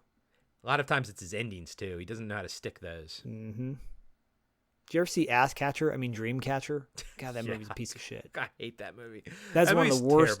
Terrible. Okay, that's another one. That's the worst Stephen King movie of all time. Yes. Then there's Tommy Knockers. So. Or Langoliers. Langoliers. Tommy Knockers was the other guy. What's his nuts? Dean Koontz, wasn't it? Wasn't that Tommy? No. I thought that's Tommy Knockers... Wasn't that the Watcher? What the fuck? Was that the Watchers in the Woods or something? Wasn't that Dean Koontz? That's Dean Koontz, yeah. Yeah, the Watchers, I think. Yeah, Tommy Knockers, I think, was Stephen King. Was that That's the one was that it a Jimmy made-for-TV Smits was made movie? for TV. Jimmy Smits was in it. Yeah, because after The Stand came out, like next thing you know, then Stand, they're like, oh, we got to make every Stephen King movie into a TV movie. And I got excited for all of them as a kid, Me even too. the Langoliers, but I always liked the first couple of episodes. It always just went down by the end. It always went down. Always. It started out strong. I thought Thinner started out pretty good, and then that movie wasn't so great. Did you see the Stand remake that came out 5-7 years ago? Or Did I? No, I didn't. I didn't, but I heard about it. I didn't see The Dark Tower either. I heard that was not very good. No, and that's I've read most of those books, and I don't mind Idris Elba as Roland, but the fact that they condensed 4 books into one 90-minute movie, I was like, what? Yeah.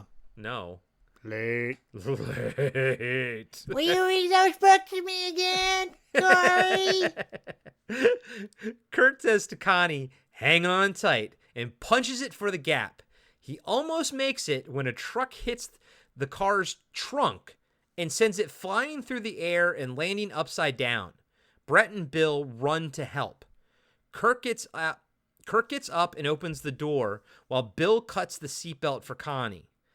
They get Connie to her feet as she cusses up a storm, and they all run back into the truck stop while an 18-wheeler is right on their asses.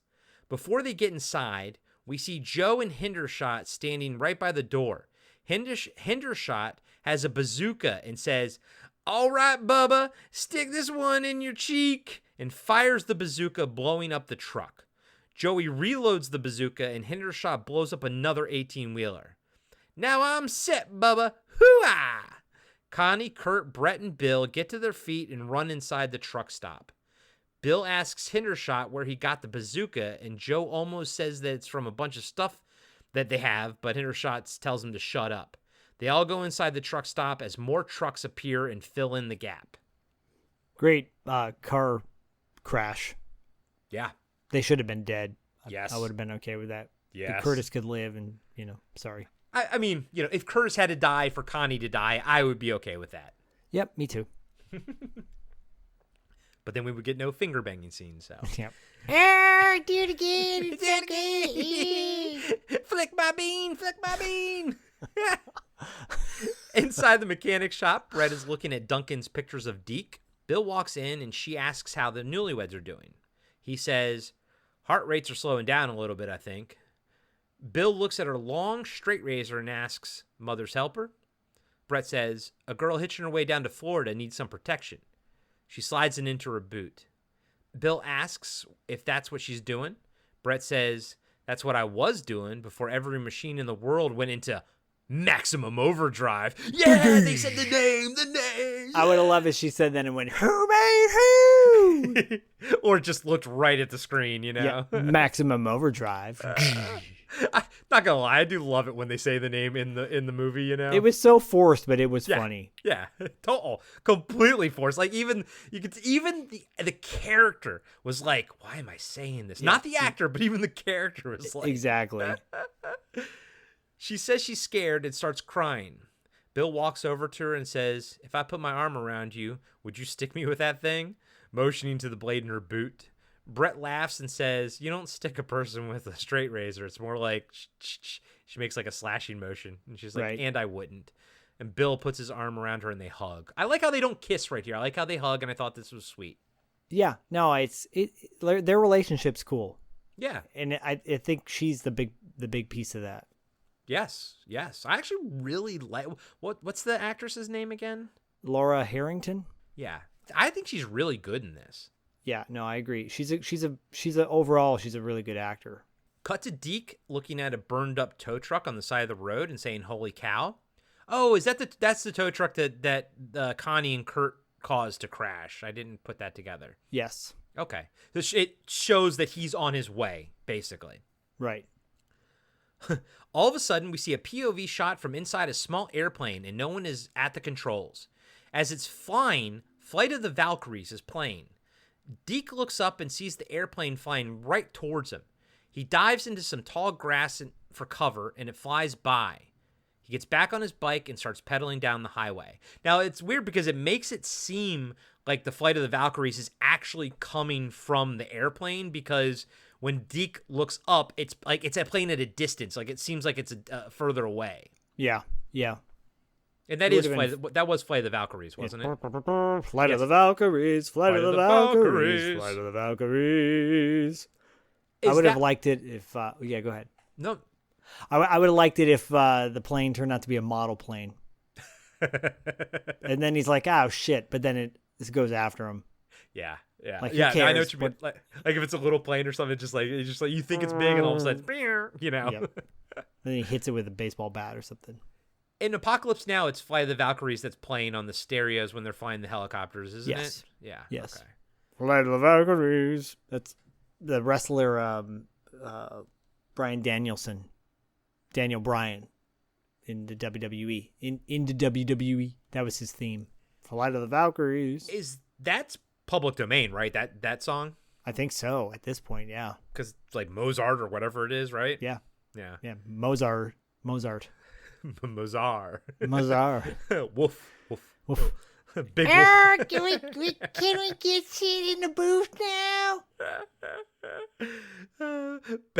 Back in the truck stop bathroom, Bill tries to get information from Joey while he's sitting on the shitter reading High Society, which was my personal skin mag as a teen. I always liked My High brothers Society. as well. I remember getting in the back seat of the car to my mom's Ford Pinto, and she's like, my brother's in there too. She's like, oh, I found a bunch of magazines in the dumpster for you. She would, because she worked where she worked in the city, she would grab things out of the dumpster sometimes and bring them over. They're brand new. Yeah. She had a stack of porno mags in the back for my brother. I was like, I was like 11 or 12.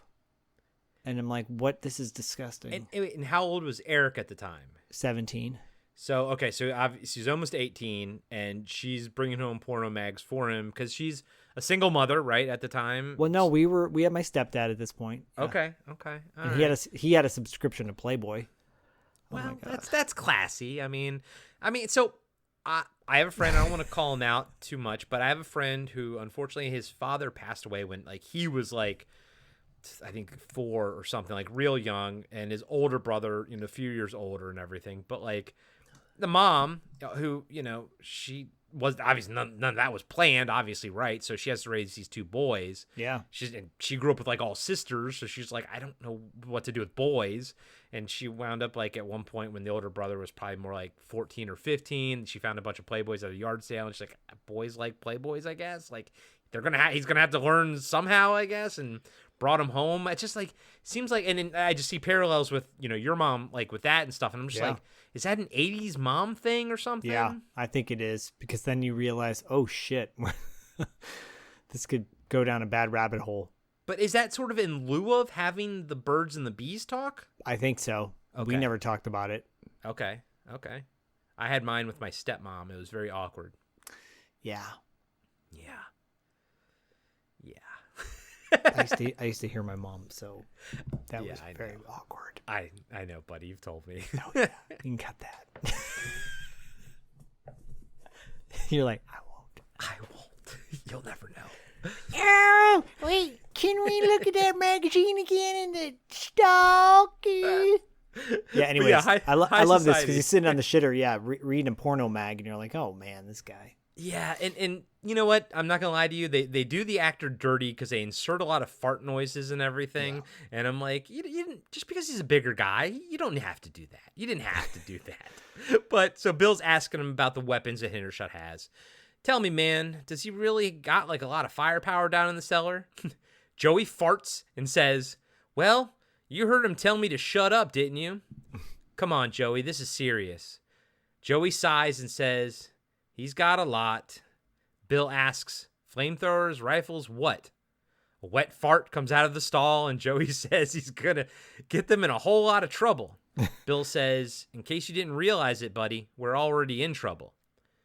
Bill walks over to the stall and like looks down on him, like kind of peeks over and looks down. He goes, "Talk to me, Joey." Wet fart sound. Everything. He's got everything. And I was like, you didn't have to throw in the wet fart sounds. Stephen King. Cut to Brett and Bill in the basement looking at all the guns. Brett says, "Holy shit, you think he stole all these?" Bill says, "No, I think he bought them. That's what a guy like him does." Brett kicks something, then looks down and screams. It's the 2 dead bodies, Duncan and Moff Gideon. Just then, we hear Hendershot from off-screen. "Jesus Christ, Palomino. This is cute, isn't it?" Bill covers up the body. "You find any money on him, Bubba?" Hendershot walks into the room. "I don't know what to make of you, boy. You're bright. I know you are. Keep on being obtuse." He says that a lot. And anytime I hear that word, I think of Shawshank Redemption. Yeah, me too. I still don't quite know what it means. Well, it's like outside. It's not a right angle. An obtuse angle is past 90 degrees. Acute is before. So you're not like basically when you refer to a person being obtuse, they're not on the level, sort of like on the level. Yep. Okay, cool. Brett says they don't want to steal anything. They just want to get out of there alive. Hendershot keeps looking at Bill and says, "You messing again, Bubba, where you hadn't ought to be messing. Sometimes maybe even college boys don't learn their lessons till they had their chops busted a few times, do they?" Bill asks if he's blind to what's going on outside. Hendershot, I like this. Hendershot never breaks eye contact with Bill. I think that's cool. "You tell your little road twitch here about your illustrious career. Oh, he's a bloodthirsty criminal, a regular John Dillinger." Bill looks away and says, "Damn you." "A couple of Charlotte cops found him in this little bitty grocery store. Sack of money in one hand, thumb up his ass, big grin on his face. 'You want to get out of here, boy? One call, I'll get you out of here.'" Bill asks, "Oh yeah, who are you going to call?" We all know he's going to call Ghostbusters. Damn it. I mean, that's the first thing you thought of too, right? When you said, "Of course." Yes. Yeah. Now listen. Is this him or him? Hold on. Okay. Now listen. I don't want to play. I almost did it in Hendershot's voice. "Now listen. I don't want to play any goddamn games with you, Hendershot. I just want to get the hell out of here." Hendershot says, "I'm warning you, boy." Bill grabs an M16 and says, "No, I'm warning you." Hendershot stiffens up and says, "When this thing is over, your ass is grass, boy." As Hendershot leaves, he yells at Joey for not keeping an eye on the keys to his gun room. Bill looks at Brett and says, "I owed a guy some money. I was about 20 at the time. Not real bright about most things." Brett touches his arm and she says it's all right. He pulls away and says, "No, it's not. What gets me is the stupidity. The cops put that spotlight on me and I just froze like a rabbit." Brett grabs his hand and tells him it's all right. And I like that little story because it shows that he's not like a professional criminal. He was just a dumb kid. Yeah, and she's a road twitch. So what is that? I don't know. She's a little road rat. I get that sense about her. I'm like, she's road savvy. She's been on the road. With her, what was it called? Mama's Helper or something like that? Or her blade? She gets it and she gives it, so, Damn right. Cut to Deke in a field outside of the Dixie Boy. He stays hidden in some brush while he figures out how to get past the truck siege. Deke finds a drainage pipe, but can't get the chain barrier. It's like a mesh barrier on front of it. He can't get it off, and that's going to come back later. The sun goes down, and we cut to Bill and Brett lying naked on a mattress under the sheets. She says, "I'll tell you one thing. You sure make love like a hero." And Stephen King was like, "This is gold." Yeah, I don't need this. I don't need this, and I don't like when she's constantly calling him hero through this. And like, no, he's not a fucking. Just sounds. It's kind of cliche. Yeah, and they're so sweaty. Yeah, yes, because I'm like, it's July in North Carolina. Yeah, and I'm like, they probably both stank. And Emilio Estevez's eyes are bloodshot this entire movie. So yeah. He looks like a little child too, He's a little boy, and she towers over him. She's a lot taller than he is. She is. So you can tell they try to creatively do things with the camera angles to not show their. But anytime they're standing next to each other, she's like looking down on him. yeah, it's not sexy, Jack. And I mean, this movie has its flaws, but overall, we both very much enjoy it and love it. But if I could truly change one thing, I think Brett, I mean, the whole cast, everything, it would be perfect. Keep it the way it is. But I think Brett should have been turned into the lead character and then pushed Emilio to the side a little bit. I agree. Make her the hero, honestly. Yeah. They do some smooching and then look out the window. The night sky has a green haze to it. Bill says, "Wow, look at that light." Brett says, "I think it's the comet. We've been in its tail for almost 12 hours. And if it is that comet that's making everything go crazy, then all we got to do is stay alive for the next 7 days." Bill says, "No problem," and they go back to smooching. Bill stops and says he has an idea. He asks if she can sail. Brett says a little. Bill says he used to crew the big ones, sailboats, no motors. Brett asks where would they go. "I've been thinking about this place called Haven. It's an island about 6 miles off the coast, and there aren't any motor vehicles allowed on the place, none whatsoever." Brett says to him, "You know, you're not only a hero, you're a genius." Oh my God. Oh, I love you so much. But it's cool. I like that idea. Like, oh, an island. And apparently, Haven is it's in the Stephen King universe essentially, and I think they actually turned it into a show or a movie in the early 2000s. Haven, I remember that show. It wasn't bad. It was on Sci-Fi.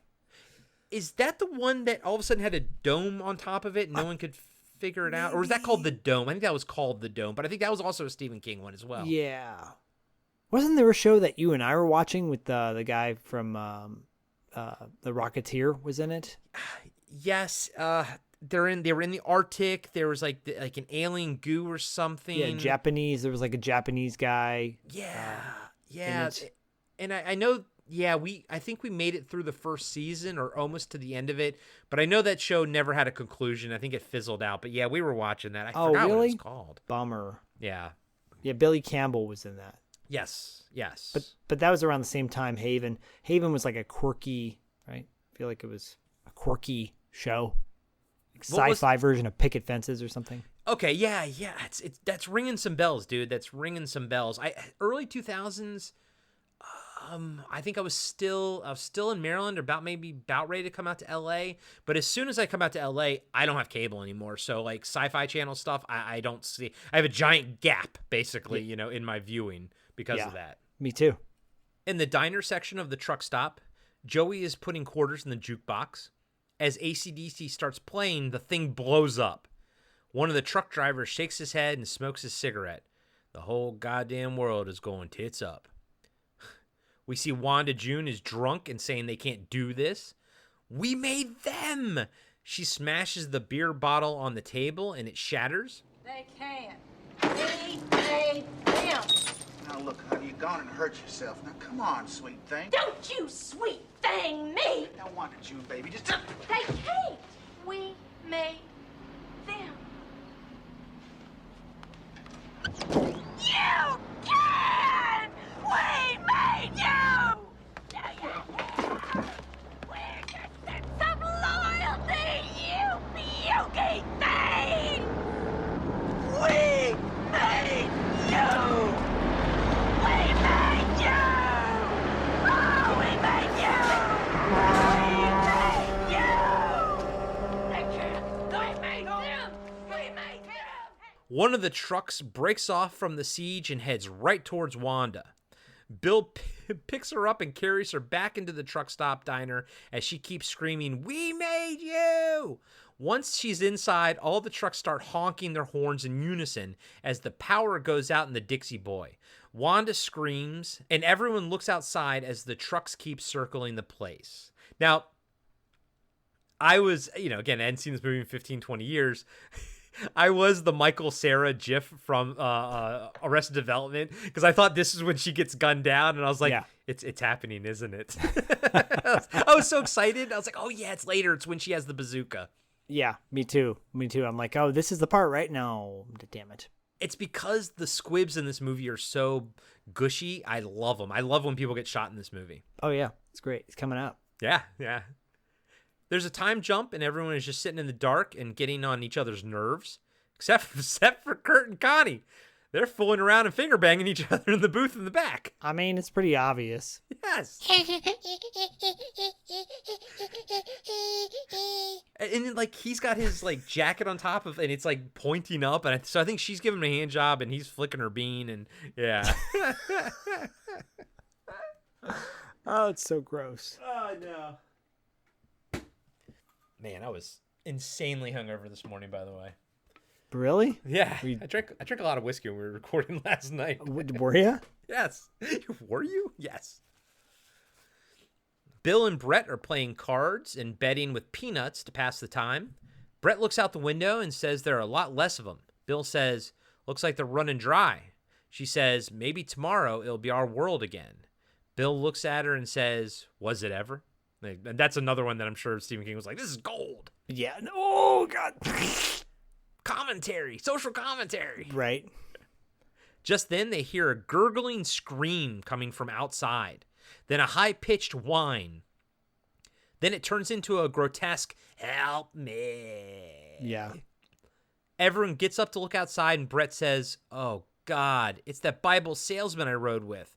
Kurt asks, there's some guy out there? We hear him begging for help from the ditch he was knocked in. Kurt says, let's go get him, but Connie says, oh, no, you don't. You let some of those other big, strong men go out there and get him. One of the truck's drivers says he didn't sign on to be no hero.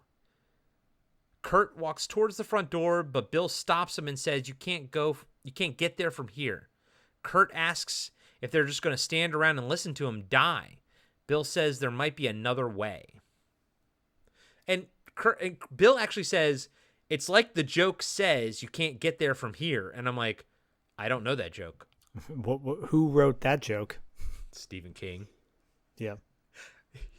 Bill should have said, it's like Stephen King always says in his books. Yeah, I mean, then one guy goes, that Stephen King guy's a great writer. I know, I love that guy. See, Bubba, I thought we'd find something in common.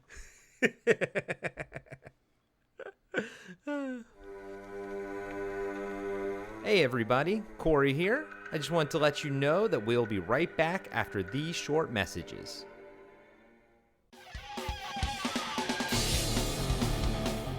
Have you been wondering where's the beef? Well, on our podcast, Throwback Trivia Takedown, you might just find that out, as well as some other things about the 70s, 80s, and 90s. We're a nostalgic-based trivia show that pits two challengers head-to-head in a duel of the decades, with categories ranging from movies, TV, and music, to slang, food, and fashion. You're sure to get the best in retro-themed trivia. So strap on your jelly shoes, grab a surge, and walk like an Egyptian to your favorite podcast app and check out Throwback Trivia Takedown. I heard even Mikey likes it. Hey everyone, co-host Corey here. I just wanted to take a quick second and say thank you to all of our Patreon supporters. Without you, Podcasting After Dark would not be possible. If you would like to help the show grow, please consider signing up at patreon.com/podcastingafterdark. You can also support the show by purchasing one of our awesome t-shirt designs on our merch store at podcastingafterdark.com, or by picking up a copy of 7 Winters Alone by David Irons on paperback, hardback, or Kindle. Just search for 7 Winters Alone on Amazon or click on the link in the show notes. A free way to help out is to leave us a 5-star review on Apple Podcasts and Spotify. Those reviews are huge for us and really helps get the show in front of new listeners. Again, thank you all so much for the love and support you've given us over these past few years. It really means the world to us. And now, back to the show. We see Deke find another drain pipe with the grate off. He crawls in as a convoy of new trucks pull up to the Dixie Boy. Back at the truck stop, Bill, Kurt, and a few of the drivers are at the back door looking at the truck stop showers. Bill, who's carrying a rope and a bazooka, says the shower drain runs into the ditch where the guy is. Kurt, who has an M16, asks, will we fit? Only one way to find out. Handy says, you boys are crazy. Connie comes running to Kurt and tells him he ain't going. Kurt says, there's a man lying hurt out there, honey. Connie says There's going to be a man lying hurting here if he doesn't quit this foolishness. Brett says to her, if that was your man out there, you'd want someone to go, wouldn't you? Connie says, well, it ain't. Then looks at Kurt and says, don't make me a widow on my wedding day, Curtis. He says, okay, and they kiss. And he's saying, okay, I won't make you a widow, but he's still going to go. Yeah. Don't make me a widow on my wedding day, Curtis. Hey. Ain't nobody going to marry me. You're the only fool. The only one foolish enough. Come on. You know you like tuna fish. You know you like the way I stroke your cock under the table, Jesus Christ. So and gross. I love the way you flick my bean. Oh, God. Intershot says, you boys are just as crazy as a couple of rats in a plugged-up shithouse. I mean, come on, let's admit that Stephen King gave him some great lines, though. Oh, yeah. Yeah, absolutely. Bill looks at him and says, and you, sir, are without a doubt one of the biggest fuckheads I've ever met in my life. Yeah, fucking love that. Yeah. He kisses Brett for luck and takes off with Kurt. They hide behind a car, then head for the showers when there's a break in the trucks. Once inside, Kurt remarks that they were lucky that one truck was out of gas. Bill wonders what makes him so sure it was, but they don't have time to worry about it right now. I don't feel like that ever really comes back into play. Like there's a truck that was stealthily waiting or something. Yeah, I mean, it kind of sets up that they've got more trucks coming. It sets up the idea that they're watching them intently. I don't know. But they were doing that all before anyways. So I think, yeah, it could have cut that dialogue right there. Yep. They They find a manhole and remove the cover. They drop a sleeping bag down into the water, then tie a rope around a pipe and use it to climb down. All the while, AC/DC's For Those About to Rock is playing. That's another song I love by them, by the way. Yep. For those about to rock, fire. We salute you. For those about to rock, fire. Awesome, dude. Yeah, I was a big AC/DC. I like AC/DC. Yeah. I never change the channel ever when it comes on the radio. No. Big Gun's great and Last Action Hero. Yep. Big gun. And I know you said early on that you did like AC/DC and you like both singers, but do you have a preference on one singer? I think I'm just grew up on Brian Johnson. You know, I like him more. He's the one with the hat, right? He was the replacement guy? Yeah. Yeah. Yeah. Radio, baby. Yeah. Yeah. He had all their big 80s hits, you know. Hey, you, shook me all night. That song is so overplayed in every bar, you know. Oh my God, turn that song on. I love it. Drunk chicks everywhere, getting drunk, singing to that song. Frat dickhead boys, you know, slamming beers and crushing their heads, crushing cans on their skulls. And yeah. And you're like, oh, this isn't their best song. Yes, right. And I'm on a highway to hell. Go. And surprising no one, I'm sure, I feel the exact same way as you. He was always my favorite leads, of the two. He was always my favorite. I like that era of AC/DC, although I do like, the earlier stuff too, but I like that era. And it's kind of like Van Halen. I am a Sammy Hagar fan of Van Halen. I like the David Lee Roth stuff too, but I am actually much more of a Sammy Hagar guy. How do I know when it's love? It goes round. Oh, when it's love. Well, he's a numerology guy too, by the way. Did you know that? Sammy Hagar, he's super into numerology. He grew up in a dirt hole town in Southern California near the Motor Speedway, and his house burnt down. I read his biography. It's fascinating. He almost went to prison for pot possession. Wow. But was the judge was lenient on him because the bailiff knew him from the record store that he worked at, so they were easy on him. And he hightailed it out of there up to San Francisco with his girlfriend at the time, and hooked up with Ronnie Montrose, and got that song "Bad Motor Scooter." Mm-hmm. And then he took his first big check and he invested into, I believe, the sprinkler systems in apartment complexes. And then wow. he got huge, and so he made bank off that. Then he invested in what later became the first mountain bike, the Red Rocker. He met a guy up in Northern California who's like, I want to take this 10-speed and this like BMX bike and put them together. And they made the mountain bike. And he invested in that, and that became huge. Wow. The guy's smart as hell. He's always been smart with his money. That's unlike awesome. David Lee Roth. Yeah. And so, you know, he tells wild stories about partying with Van Halen. In between their solos, the guys would all leave the stage and go have sex with the groupies while they were underneath the stage, while the guys would have their solos, you know. So Eddie would do his solo, everyone would come off stage, have sex with a bunch of women. Alex Van Halen would do his drum solo, everyone off stage. You know, crazy stories. Wow. Crazy stories. He's fascinating. I have a lot of respect for that dude. I love that dude.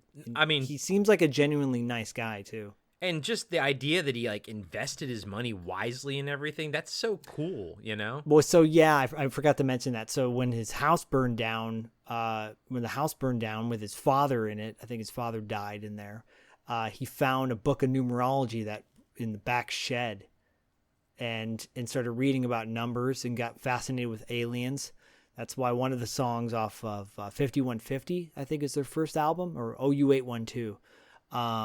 It's, you know, that when love walks in. When love walks in, is it an alien? Yeah. That's about being visited by aliens. Was he ever visited? Is he an experiencer? He feels like he was around alien presence. Wow. Okay. So he's fascinated with that stuff. Wow.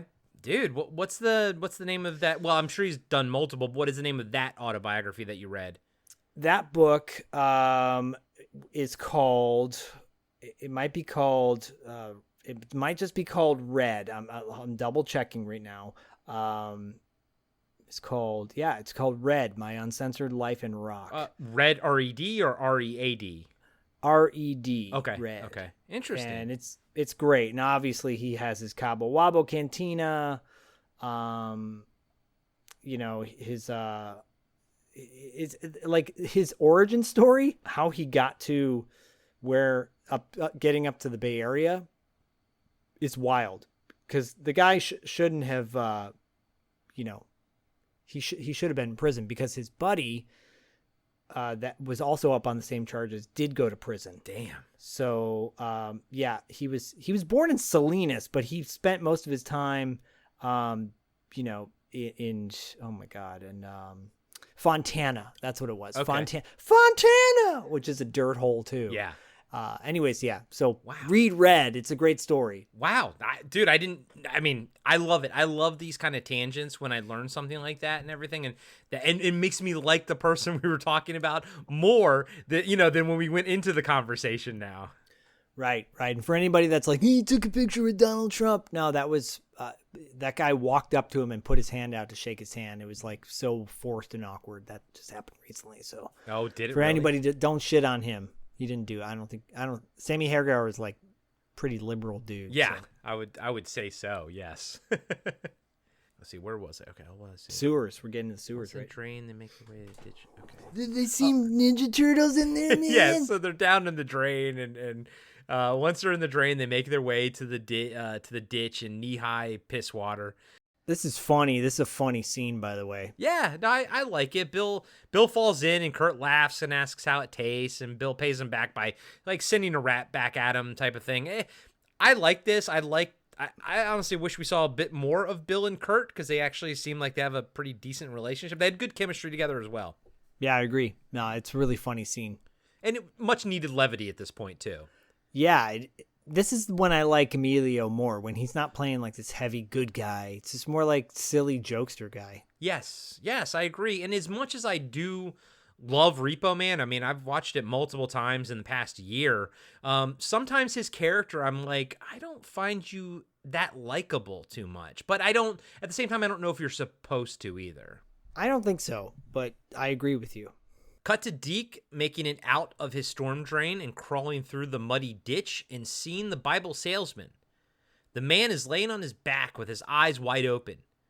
Deke waves his hand in front of the dead man's eyes. I'm using that in quotation marks. And he doesn't blink or move.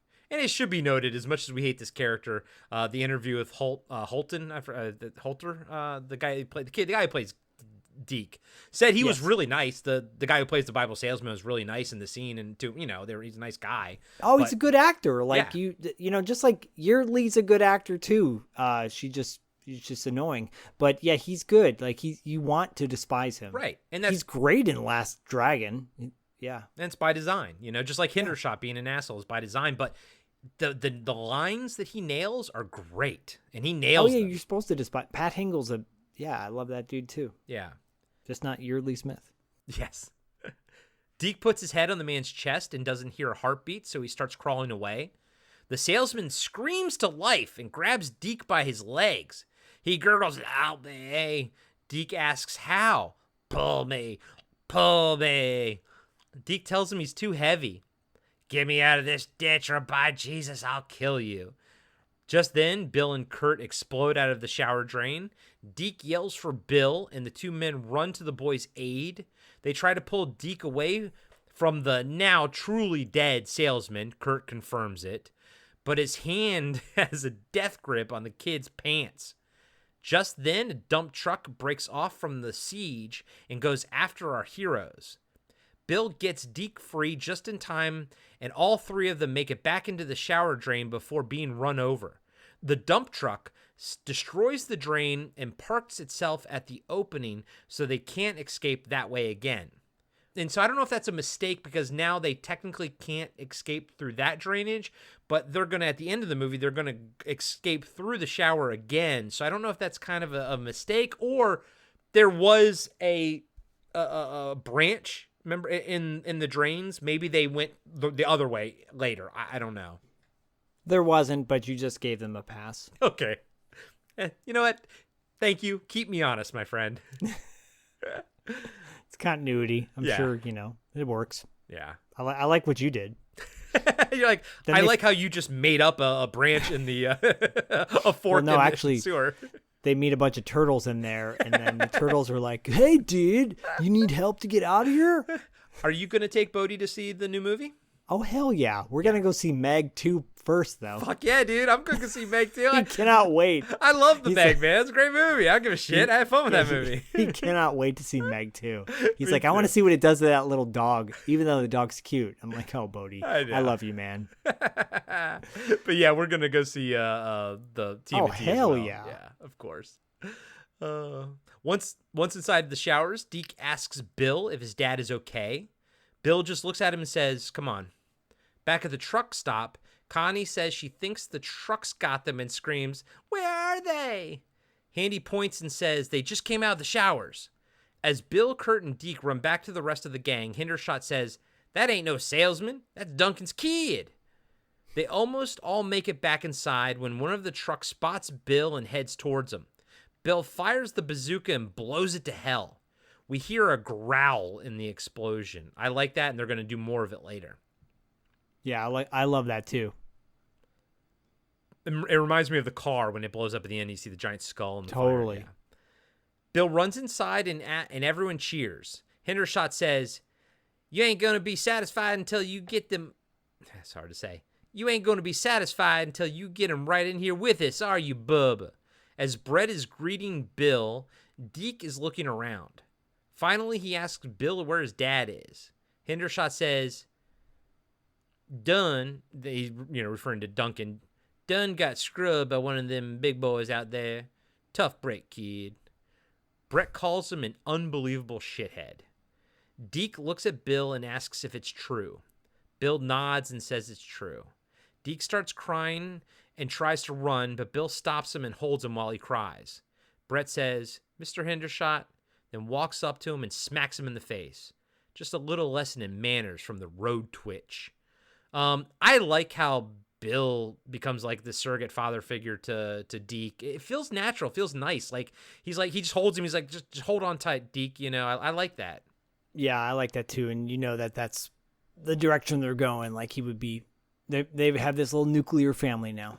Right. Yeah, it's always, these movies always, I think even Dawn of the Dead has that, like, you're always going to have the guy and the girl are going to survive, and then they're going to have their new kid that she didn't have to give birth to, so she can sort of maintain her hotness. You know what I mean? You know that this is what's going through the writer's head, Stephen King, you know? Oh, yeah. Yep.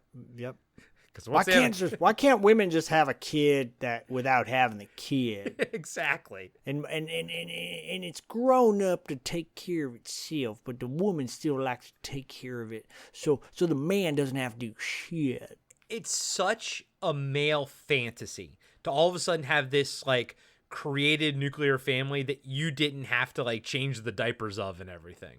Yeah, because trust me, folks. All y'all that got kids, you know what it's like. It sucks. Yeah, I mean, look, yep.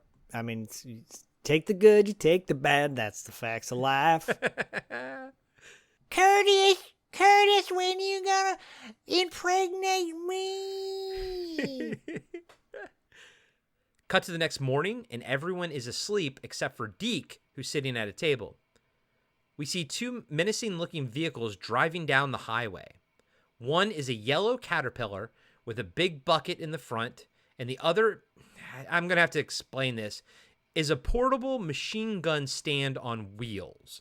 And it's kind of exactly what it sounds like. There's 4 wheels, a flat bed, then this like a steering wheel on a just really high up, and then a machine gun. So like there's no seat anywhere, and I've never seen anything like it, but I just refer to it as a mobile gun platform. Yeah, it's like someone took a Jeep and ripped everything off it except for the gun and the steering wheel. Yeah. Back at the Dixie Boy, all the trucks that are circling the place stop. Deke looks outside, then goes and wakes up Bill and Brett. The room they are sleeping in has many nude pics on the wall and so much bush. Deke's like, hey guys, can you go check this out? I'll stay in your room and stay quiet.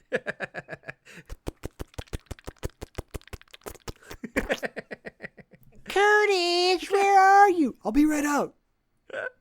Deke, it's my turn. It's my turn to go in the room now. High five. So much bush. So much. Ah, the 80s. Outside, the Caterpillar drives onto the scene and starts moving the destroyed trucks out of the way. Everyone in the Dixie Boy wake up when they hear the metal being moved. One of the guys busts out of the arcade room and the window shatter, and he says, "What the fuck is going on here?" I thought that was funny that both windows break. Yeah, that was hilarious. Kind of like it's Ford Fairlane when he comes out of the recording studio and knocks that lady the water out of her hands and everything. I'm gonna be the one girl. What's this asshole smiling about? Kyle Troy is a joke. Kyle Troy. I love that movie so much. Anytime we mention it, dude, I just start laughing. I love it. I love when he eats the fucking CDs and blood's coming out of his mouth. Come on, Jazz. Oh, my God. Oh man. Hendershot and Wanda come out of his office. You can tell they were clearly sleeping together. Everyone goes to the windows and watches the chaos. The Caterpillar finally goes up to Hendershot's car, as we mentioned before, the license plate says Bubba, and shoves it into the wall of the Dixie Boy, forcing the car into the diner. The old man gets pissed and grabs the bazooka and says, "You want a war? You got one." Bill says he wouldn't do that as Hendershot walks towards the hole in the wall with his bazooka aimed. Everyone runs for cover as he fires and does minimal damage to the Caterpillar. The mobile gun aims his M60, it's like a heavy machine gun, and lights up the diner. Wanda dives for cover, but Hendershot is hit. He falls down dead. The machine gun keeps firing and 2 truck drivers are killed as everyone else hits the deck.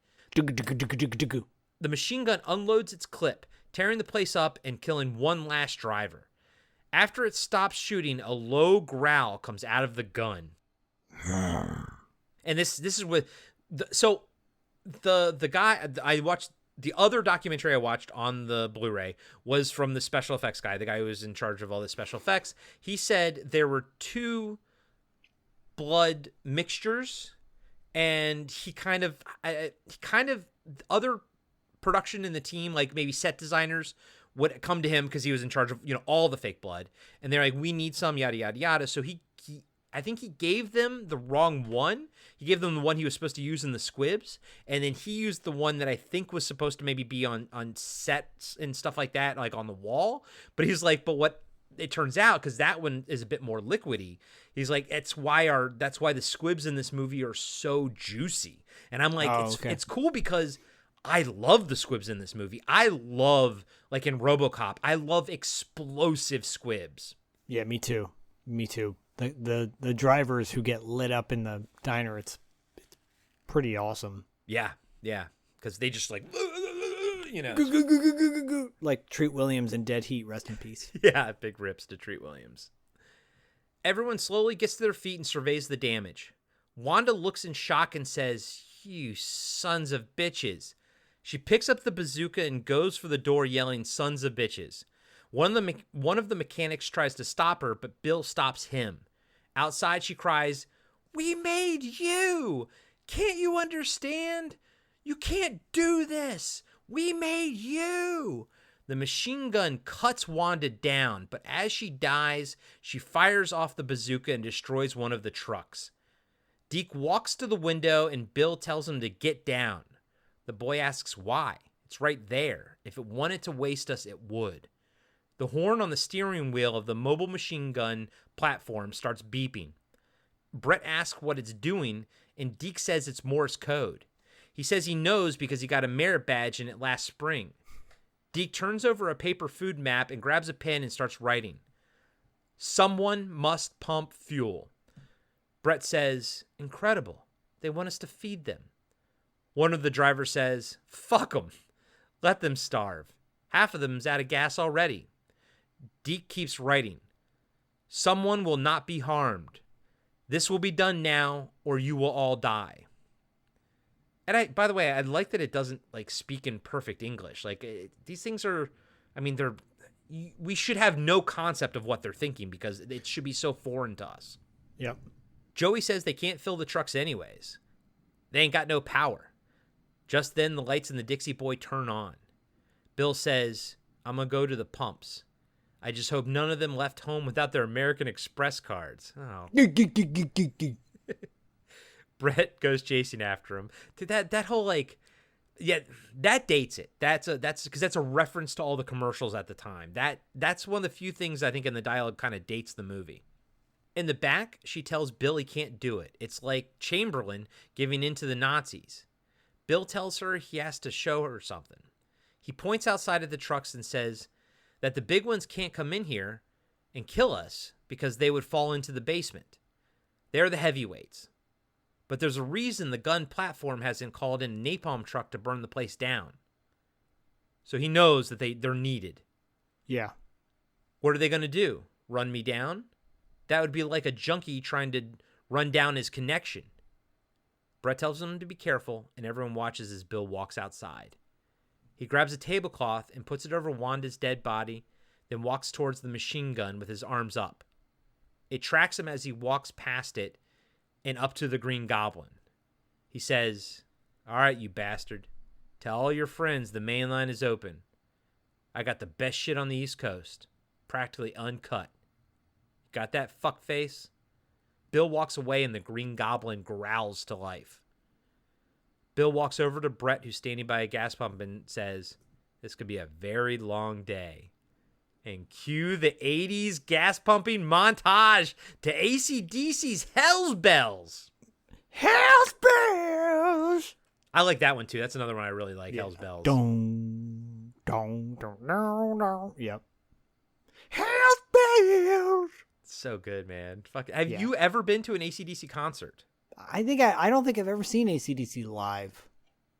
That would have been a band. I think it's too late now, but I will say Bon Scott's "It's a Long Way to the Top If You Want to Rock and Roll" is a great song too. But yeah, I never did. Yeah, me neither, dude. I kind of get the feeling our ears would bleed though if we did, because man, his voice is just amazing. Ow! Don't fry your vocal cords, man. Yeah, you'll find out tomorrow. And again, I don't dislike Bon Scott stuff, but yeah, I'm more with the other guy. Yeah, I agree.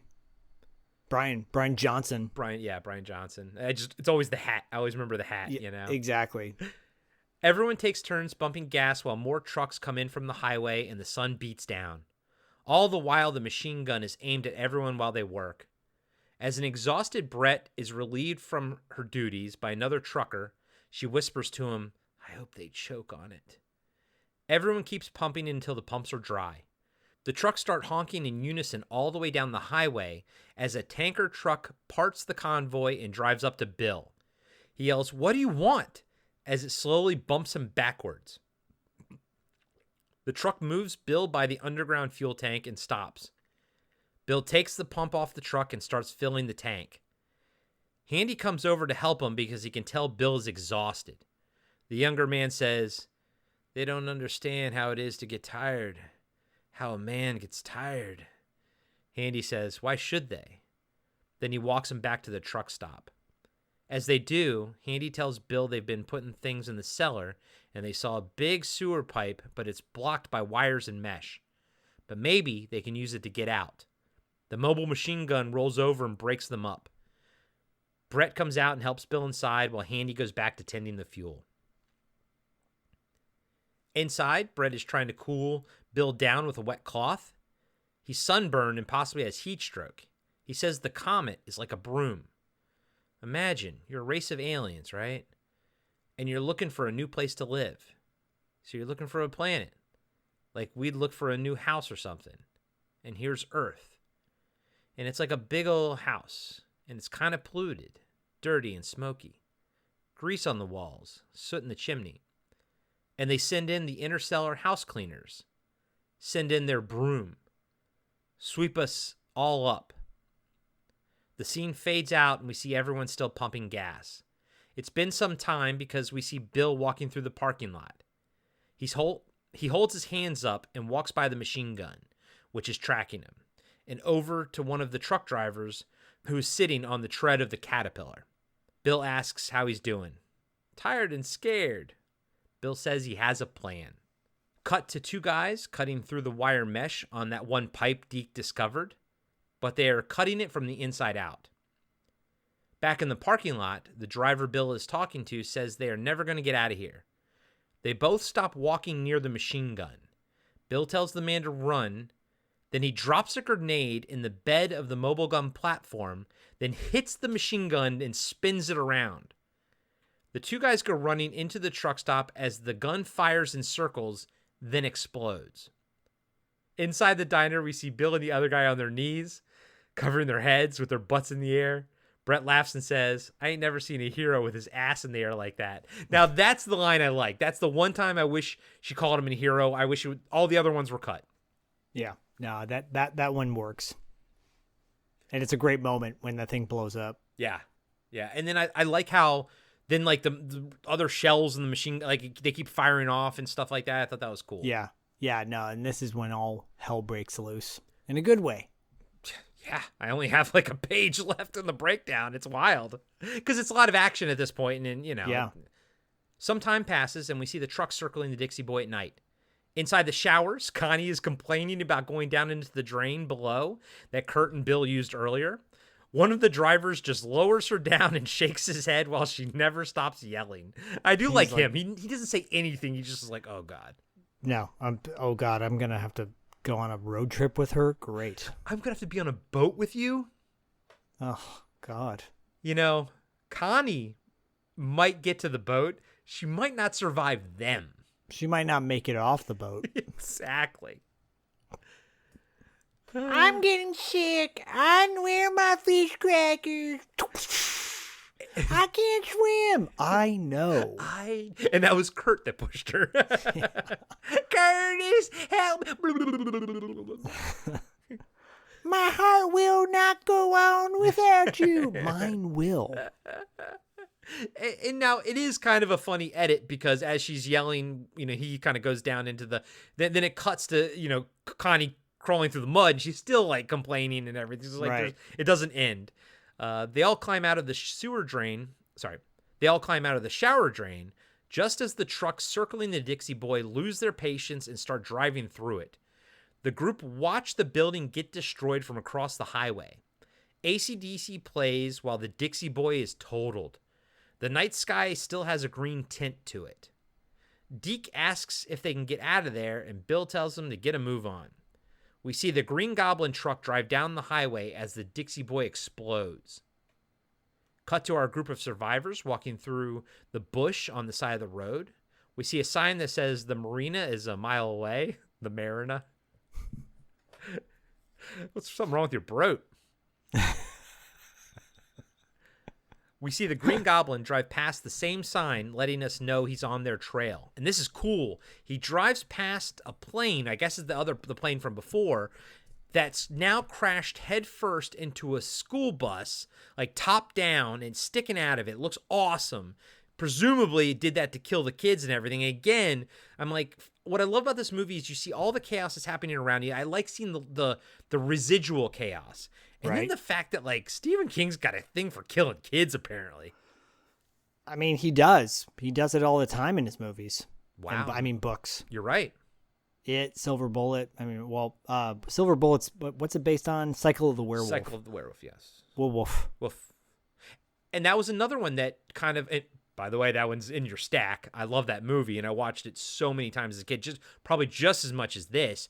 But that was another one that kind of traumatized me, was when you saw his friend was shredded, and you see that the kite is all bloody and everything. And his creepy dad who's like, yeah, with his weird head. Yeah, and his butt chin, penis chin. I got one of those. I got a butt chin. You can't really see it with my beard. Do you? Yeah. Yeah. I've got a brain chin.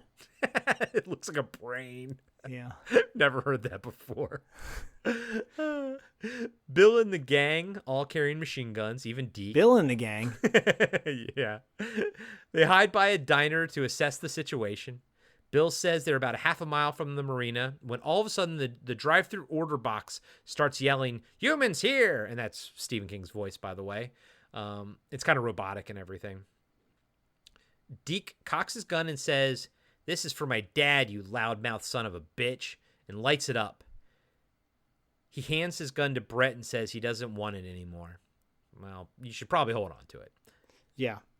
Just then, we see an ice cream truck driving down the street towards them. It's the same one Deke was hiding from earlier. It has the same bloodstains on it. Then Kurt and Brett shoot the truck, causing it to explode and flip over. Now, that was a stunt that actually went wrong, and you can tell it's coming right at the camera, and one of the camera guys had to grab another camera guy and basically pull him out of the way. I don't think any gear got destroyed, but he did have to kind of save somebody. I think his name was Copper or something, and they put his name on one of the time cards that has the red, because he did more work than he should have done by saving that guy's life, essentially. Tell you what we're going to do. You going to give me a pay raise? No.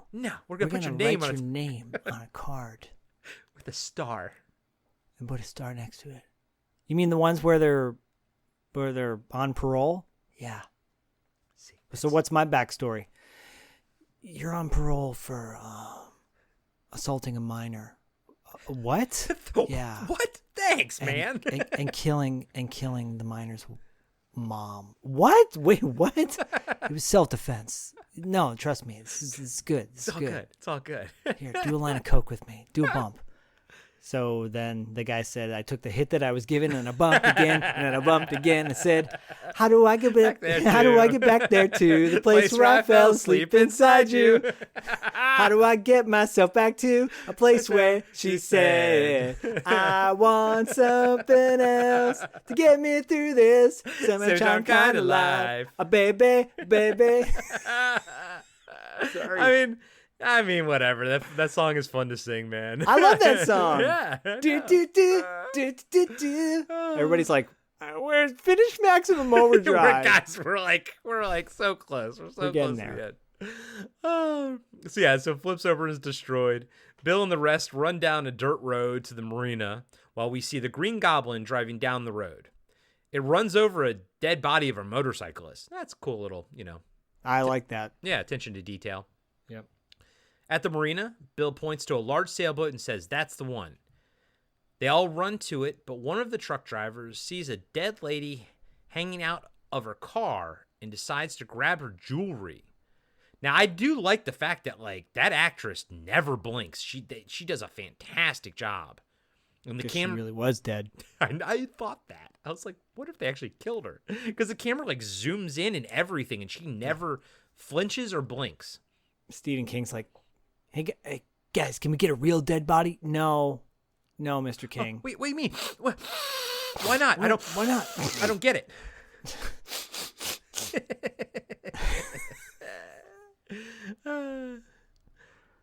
Everyone piles into the sailboat, and Brett asks where Bill is. Right.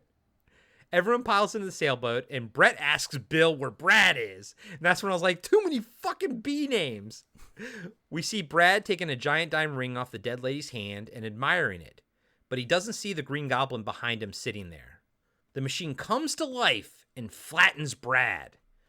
Bill runs to the street with his bazooka, aims it, and shoots the Green Goblin with it. The metal beast explodes and everyone cheers. AC/DC music kicks in as they get the sailboat free from the dock and head down the river.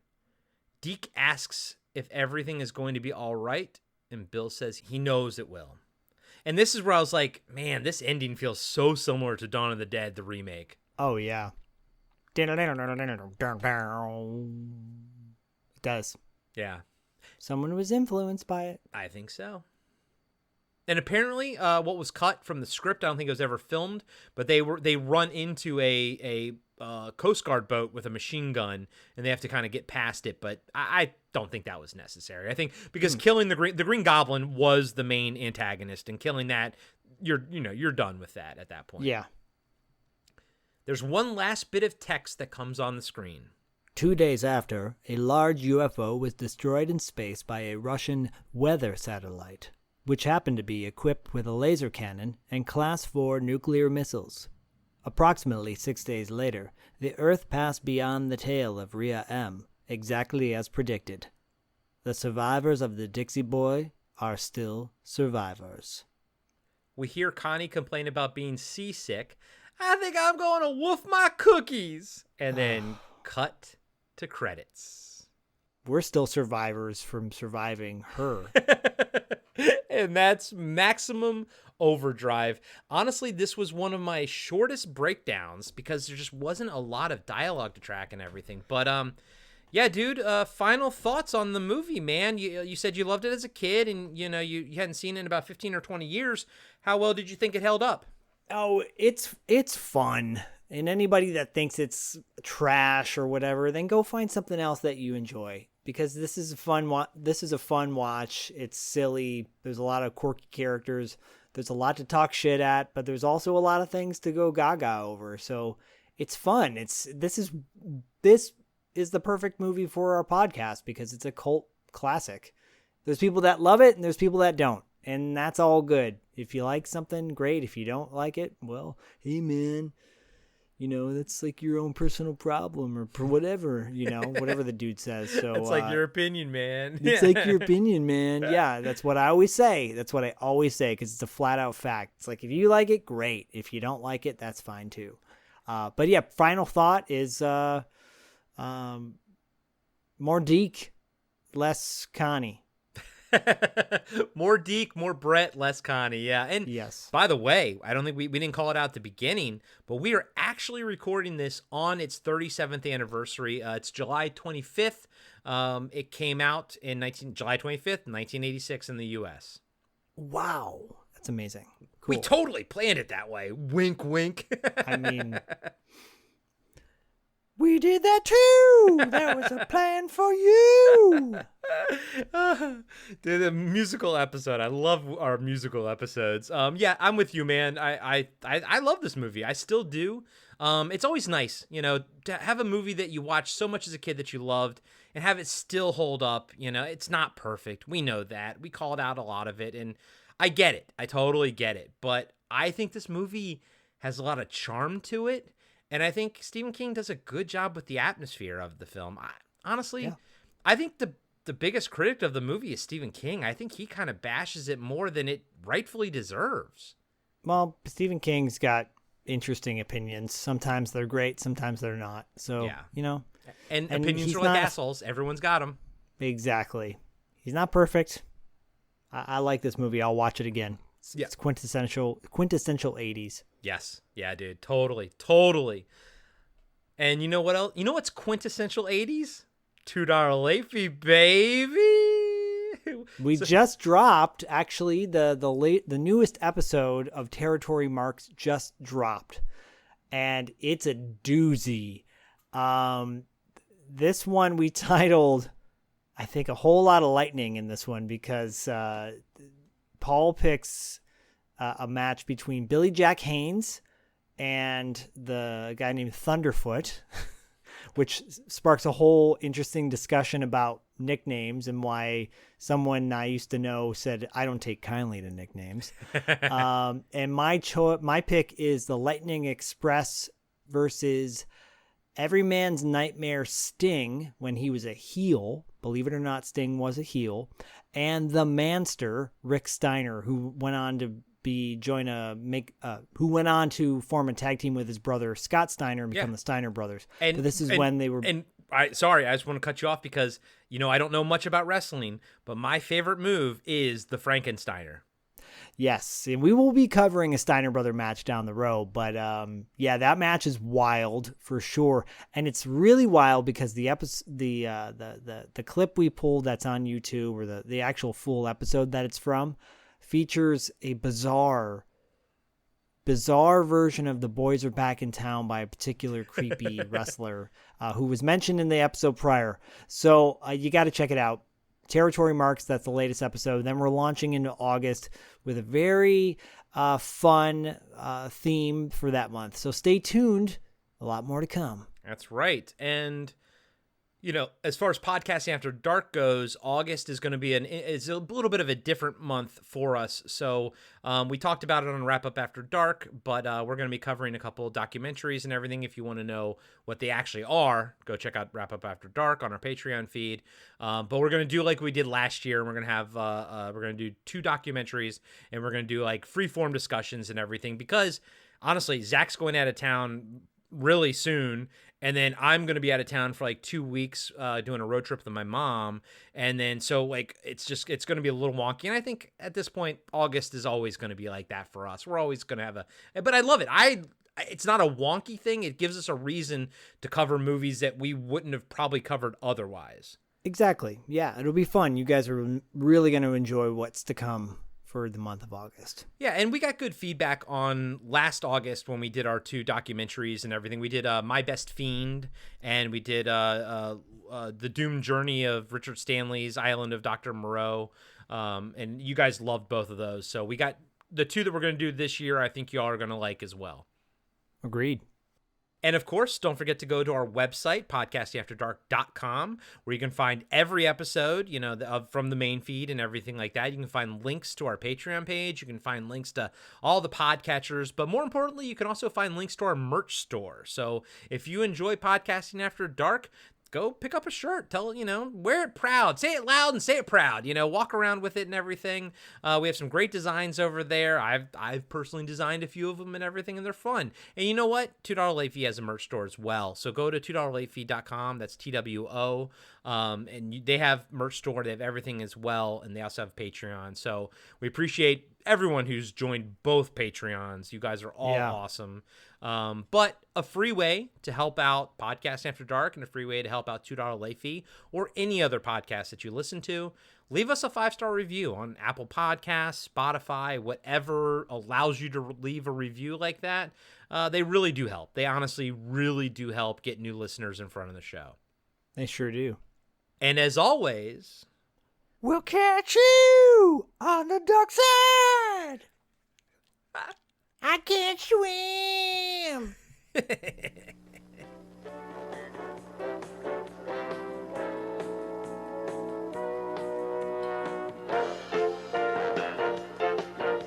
Be sure to subscribe to Podcasting After Dark and give us a 5-star rating on iTunes.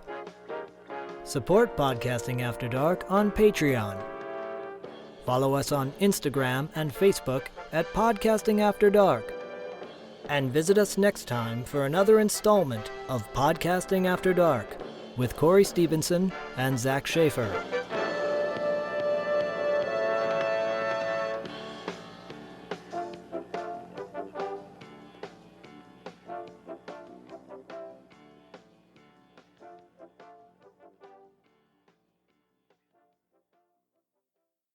Welcome to Manic Movie Monday, where one person's trash is another person's treasure.